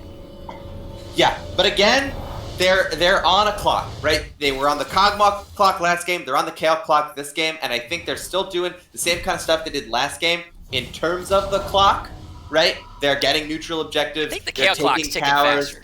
But the Kale clock, the Kale clock ticks faster, and it's got 2 kills. Yeah. So 100%, 100%. We'll see what they make of this. We also see Ezreal opting for this very tanky, I'm assuming, with the Ninja Tabi and the fact that he started Call, I'm assuming he's going to blue Ezreal. We will see. Definitely. But I can only assume that it's that. He's going to play like this super supportive ADC role where he's going to have a lot of utility for the team, the same way Sivir has a lot of utility for hers. Provide these slows, this constant damage output, this poke to match what Ziggs is doing right now to Straza. He is going to have to bite that and run away. So, yeah, and Ezreal is definitely going to want to go a little bit tankier because he knows that as great as this relationship he has with Yuumi right now, he knows it can't last. Yeah. He knows someday he will be left for this Kale and needs to plan accordingly. Yeah, and he's opting to get some more tanky stuff as we do see the bot lane from Cloud9 opt to go up into the top lane now because guess what they want to play for, Bigfoot? Rift Herald? You nailed it. Ding, ding, ding, ding, ding, ding, ding. I did it! I did it! He did it, guys. They do want to play for the Rift Herald, especially with the Ziggs. They've rotated 3 people, sorry, up to the top lane. They have Kane now circling around there. Straza's doing the same. Ziggs has backed. He's going to actually teleport mid lane. Yeah, I think that's a fine TP. So if you're taking TP as a mid laner, your first teleport, if not your first 2 teleports, are usually just going to be able to get to a wave, right? You're not really going to be doing He's anything. also trying to get from flash Carrick. forward is going to connect. Straza now has to use the Ordeal. ultimate over the wall to get safe. Now he's going to try to re-engage, but he doesn't really have the utility from his team I to don't know back about him up. Way too large is going in. The ultimate from Ziggs is going to connect. That's so much damage onto the bear, who's going to go down. Kosa's the second to follow, and Hoodrat Kid might be out of position now as just going to walk away. That was not what you want to do if you're Bonobo boys. Like, yeah, that sucks that Volley has to burn his ult to get out, but like, okay, at least I didn't have to die or burn my flash or my smite. But then they just die one after another. I don't think they're respecting They the can also global take damage. this right now with Ziggs W. Oh, the ultimate does not finish before they all able to take that top lane tower and maybe shift their eyes over here to the Rift Herald, but Straza's back up. I think they're conceding it, though. He's walking to the bottom Yeah, side. I think they have to. Bonobo boys there did not respect the global or semi-global abilities of Cloud9, and the Ziggs ult did so much damage in that fight when he wasn't there. They thought they had like even. I don't know. I think that was a really questionable fight. Straza's giving this up, yes, 100%. And yes, it's going to be super scary if you give it to Ziggs, and I think they are. Or they give it to Sivir for the increased back timer? Yeah, I don't think it really matters who it goes on as long as Ziggs follows them around. Right. I don't think Ziggs Right. wants to be alone in a lane. I think he wants to be with the team, and then the team just decides what lane they want to take Sure, the yeah, tower on. Now, this- there are already 2 towers down in the mid lane. Yeah, at this point, too, they're playing for this dragon, and it did give Straza a chance to set up for it, as they're actually trying to find Utsi out. They're just going to sweep around this area and make sure that it is clear. They could look to pick up this dragon. Now, if they pick this dragon up, this could be very big for them, because as we talked about the clock, this extends, like, the clock for you, or shortens the clock for you, because you can get this. Yeah. So Syndra's in a side lane, doesn't have teleport. Kale does have teleport, is at this dragon. So a little bit of mismanaging their summoners and their resources are gonna let Cloud9 engage right now if they want to. Yeah, and a stun does come out on Straza. He's going to stun up, but he's going to go back on it as Kosa is now just running away with Yuumi on top, but they are able to pick up Straza on the way. Volibear is down, and they're looking to just play this out the way they want. Syndra is not there to help them out, and I think Kosa will go down, but maybe not before he picks up a kill himself. Unable to finish off way too large, as he has pretty good healing there in the team. That Ocean Drake helping him stay alive as Replay and Hoodrat now just running away, but DJ Ooh. Nola with the flash forward and the body slam backwards. They pick up Hoodrat Kid too. I mean, a really promising early game out of Bonobo boys, but a really sloppy mid game that Cloud9 is taking hella advantage of right now. Taking all of the turrets, all of the objectives. They don't care how fed this Kale could have been. They say, whatever, if everyone else is going to die around you, we're just going to kill you too. Yeah, and now they're playing a lot for this. I don't think they have the numbers. I think there's a little bit of desperation in Game 3 when you're already down. They pick up the they're dragon feeling on the the pressure backside, now. and now Cloud9 are feeling their oats, and Bonobo boys are feeling the chokehold that they have over this game. Yeah, this is gonna be really hard for Bonobo boys to come back. We talked a little bit about how Kale comes online faster and got a little bit more of a lead, but Kale cannot carry as hard as something like a Kog'Maw can. So yeah, they're gonna hit 16. They're 11 now. They're doing a lot of damage, and Utsi might fall here. Not quite enough damage from the Syndra. The ult's gonna come up. Can they get the Q in time? They do. Oh! Nice. But either way, it doesn't matter. What's up? It's 300 gold over Syndra. That's great. Or Syndra. Whatever. Good. This is. Bar sound. They're really good. Thank you. I really like it. Thank you. This is really tough for Bonobos to come back. Like, picking up 300 gold here and there is great, but they don't have a single tower. They don't have a single dragon. They have lost 2 Rift Heralds. They have no vision around Baron. Their waves are all on their side of the map. Yeah. We're This looking is at a tough. game that is being, and we talked about what you could do with Ziggs and the Rift Herald, and you know what? They still have the Rift Herald, and they're up this much. And if they win another fight, I think they could end the game realistically with Rift Herald and Ziggs pressure on towers. especially with the way Sivir can shred them right now, too. I mean, she's already got the Essence Reaver. She's picked up another BF sword along the way. It's only 20 minutes. They're going to drop it mid lane, and Ziggs isn't here. Ooh, Sivir, though, takes quite a bit of damage. A lot of damage, not enough Spell to shield finish her what off. counts. Footracket is looking to help finish that, and they're not even going to be able to finish off that mid lane. I think that was a little premature. I think she thought the timer was maybe sooner, as that popped by.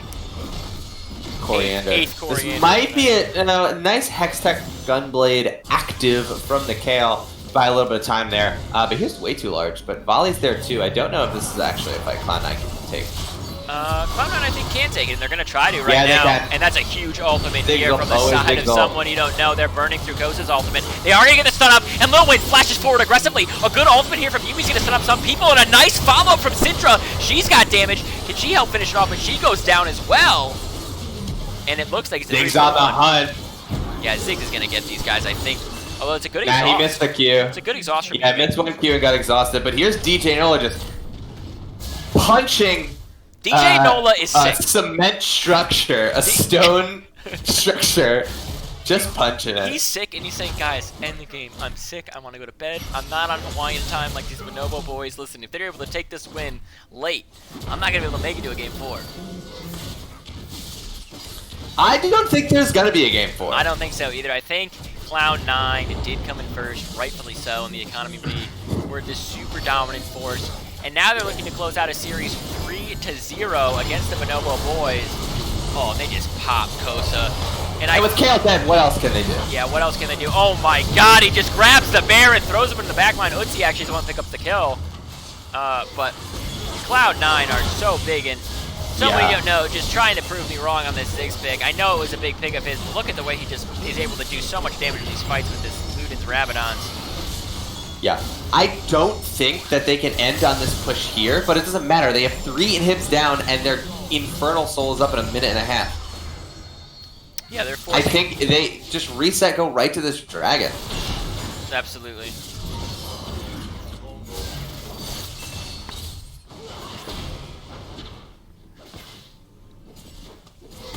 Just reset and buy, honestly. They're sitting on a lot of gold. Yeah. Get some very major items can really just help them force this and finish this off. Bonobo boys with some very valiant game 1s and game 2s. Even the early game of game 3 looked very competitive, but Cloud9 turning the screws. Yeah.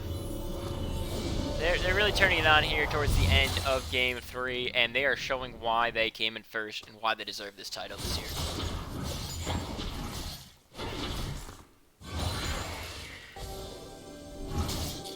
So, they have all their vision around Baron, but I don't think they really care about that. They just want to go for this dragon. If Hoodrat Kid dies here, that's a free soul. Yeah, but if way too large If way dies too here- large dies there, that's a pain in the ass for Cloud9. It's going to take a while.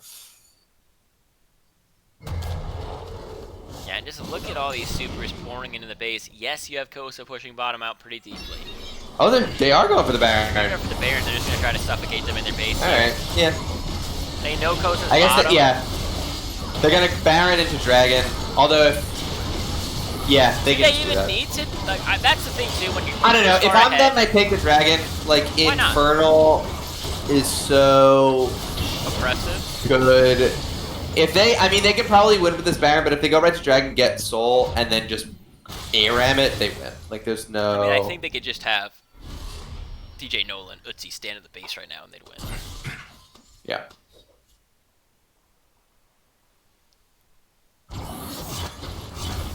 They started up. They are going to pick up Soul for themselves. I don't think you're going to see any miracle steals from the side of Bonobo boys if you don't. So the gold lead's about 10k. Yeah. I mean, this is all over, but the next is exploding. This is all about how overzealous can they get. Can they all dive Fountain? I mean, I still think it's fine. I still think it's fun too. I think that all these supers are going to close it out. I mean, it's 25 minutes in. You've taken every major objective in the game. You're all walking bot lane with this huge Baron. Kosa's stuck on the top lane. Here it You're going is. to drop the ultimate here from Sivir, and you're going to look to fight them. Replay already going low with the Yumi ult is dropped. They pick up one tower. They're looking for the next replay. Melted down there, and everyone Kinda else goes shocking. back to Fountain. Kind of shocking how most of Cloud9's abilities did actually nothing there, but they just win the fight with body slams. And ladies and gentlemen, you have your Economy League victors. Cloud9 takes the crown. Power of the South Pole. I mean, a dominating Game 3, couple of close games, Games 1 and 2, but a dominant Game 3 from Cloud9. Season 3, Economy Champions, Cloud9. And we have some of their sounds being played with some of the bits. Look at this damage from the Ziggs, too. Ziggs and Sivir really putting on a show, putting on a clinic here tonight. Guys, overall, it was a really great series. And Bonobo boys, they didn't look bad. Cloud9 just looked super clean in Game 3. I think that was the only real discrepancy game that we saw that was major. I mean, they were fighting back in every single one. Yeah, I mean, this was a hell of a series. Wow, that's a lot of Ziggs damage. It is a lot of Ziggs damage, ain't it? Ain't it a lot of Ziggs damage? Look at that damage to objectives. Look at that. Look at it. Look at that. Guys, if you're on Cloud9, come on in. Drop on down to community. We'll pull you on up. Okay. We'll give you a little Yeah. tickety-talkity too. Give you a little interview over here in the caster's desk. Ooh la la. And if not, you know, whatever. Go celebrate. Go enjoy COVID at home, alone, or whatever you do. Yeah, definitely alone. Definitely alone. Please don't enjoy it with other people. That's very strange. Unless, of course, you live with that person. And we do have the captain of Cloud9 joining us here on the caster's desk. Someone you don't know. 3 great games out of you. How do you guys feel?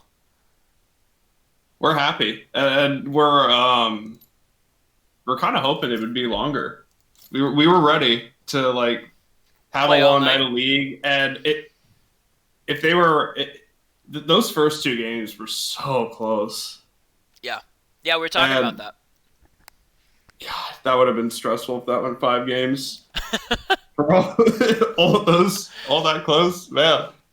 Yeah, I mean, I think by the end of Game 3, you guys really had your macro down, and you knew your win conditions, and you played really well around neutral objectives, and you're able to close it out pretty quickly in terms of how the other games went, or at least more convincingly. In Games 1 and 2, though, Bonobo boys are punching back pretty hard. They had that Cogmaw clock we were talking about in Game 2. You know, were you guys talking about how to change drafts when you noticed what advantages Bonobo boys were able to get themselves, or were you you're pretty confident in games? Okay, let's shut down their win conditions and let's try to push on from here. Game 2, we kind of fell into draft with picking the Recon first, knowing that Scoom was a really good Lulu player. Okay. And with that still being up, but we recognized what windows we had, that they had relatively weak engage, so that we could just split push with the Yorick and just kind of use our advantage that way. And it helped obviously that he got ahead on his own in lane. Right. So the MJ flu game coming in clutch. Coming in clutch indeed. We also noticed that I don't think Kosa was super used. I think you guys have a couple of unique picks. And one thing we talked about on cast was Kosa maybe not being used to a Yorick matchup, playing against it, because it looked like DJ Nola was really dominating it in terms of just knowing he could win extended trades. Did you guys know that maybe you had those unique picks like the Ziggs, like the Yorick in your back pocket that you could whip out at any moment? I know you've played Yorick before, but a lot of teams aren't used to it. Yeah, I mean, we a couple of these picks, like I actually haven't been picking. The Ziggs is my most played champion. He's one of my favorites, but we don't really tend to draft comps that go well with him. This comp, it just happened to work. We just felt like we could keep their relatively low range at bay. Well, they had high range, but Ziggs is longer, so. But yeah, the Yorick pick is something where if we once we learn we want to pick it in a game, so like once we see in the draft that Yorick slots in well here, we have to change our draft to go around that because we can't rely on the 5-on-5 that we usually do. Right. So in game 2 we really just drafted a lot of safety, a lot of disengage. the Jin was a little You're super safe wave clear shaky, from a but distance, right? Like you had the yeah, Vel'Koz, you had the yeah, Jhin, you had this ability with this Rakan to kind of pressurize them, but not like, oh, we're gonna go all in. Just the threat that we could. yeah. And I mean, Rakan can peel too, like not Right, right. great, but But it's still there, and he was still able. And you guys were still able to break the LBLCS curse of first seed never winning playoffs. I hope you feel vindicated. I hope you feel relieved. You guys played really, really great, and Bigfoot would like to tell you who he thinks that the series MVP goes to. Oh, DJ Nola.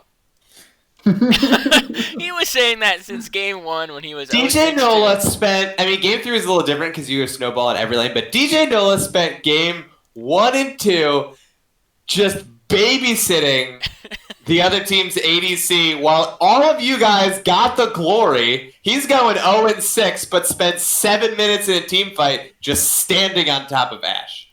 So I think all of you owe him a coriander. oh no, we nah, Nola's our rock. He is up there, and we know exactly what we're gonna get from him, and it's going to be good. I mean, he's never been a player to play for lane or play for KDA, but he'll make the winning plays, and that's why we feel he's so valuable as a top laner. Well, Yeah. yeah, you guys were able to close out what was a really incredible series. And don't worry, admins are now already in the admin chat spitballing ideas for a Clown 9 jersey for LBLCS Champ Season 3. Oh boy. Yeah, so be sure to pick that up at your local coriander beer store. Can you send me a list of locations? I'm not sure where the closest every- If one you just is. put it in Google Maps, Yeah. it'll come up. Put in Oh, okay, coriander gotcha, beer into thanks. Google Maps, pop up, probably right by your house if you own one, or apartment building if you're in one. Guys, this is the Low Budget LCS. If you want to be part of this action or follow us on other sources of social media, we've got a YouTube channel. I don't really get the whole shtick about Yeah. that, but we put all our videos up there. Let's YouTube. If you're Yeah. into tubing. If you like tubing, if you like doing tubing, it's a great site for you. We also have a Discord down below. You can click on that, join us. Someone you don't know is inside of it. He'll talk to you maybe if you're nice enough to him. He is a champion now, so he reigns supreme. And guys, that's it for the Economy League Finals. Mostly because I think it's bedtime for me. Yeah. Oh, also, yeah. Yeah. So as Bigfoot always does, he's gonna tell us. He's gonna sign us off with the big. Adios!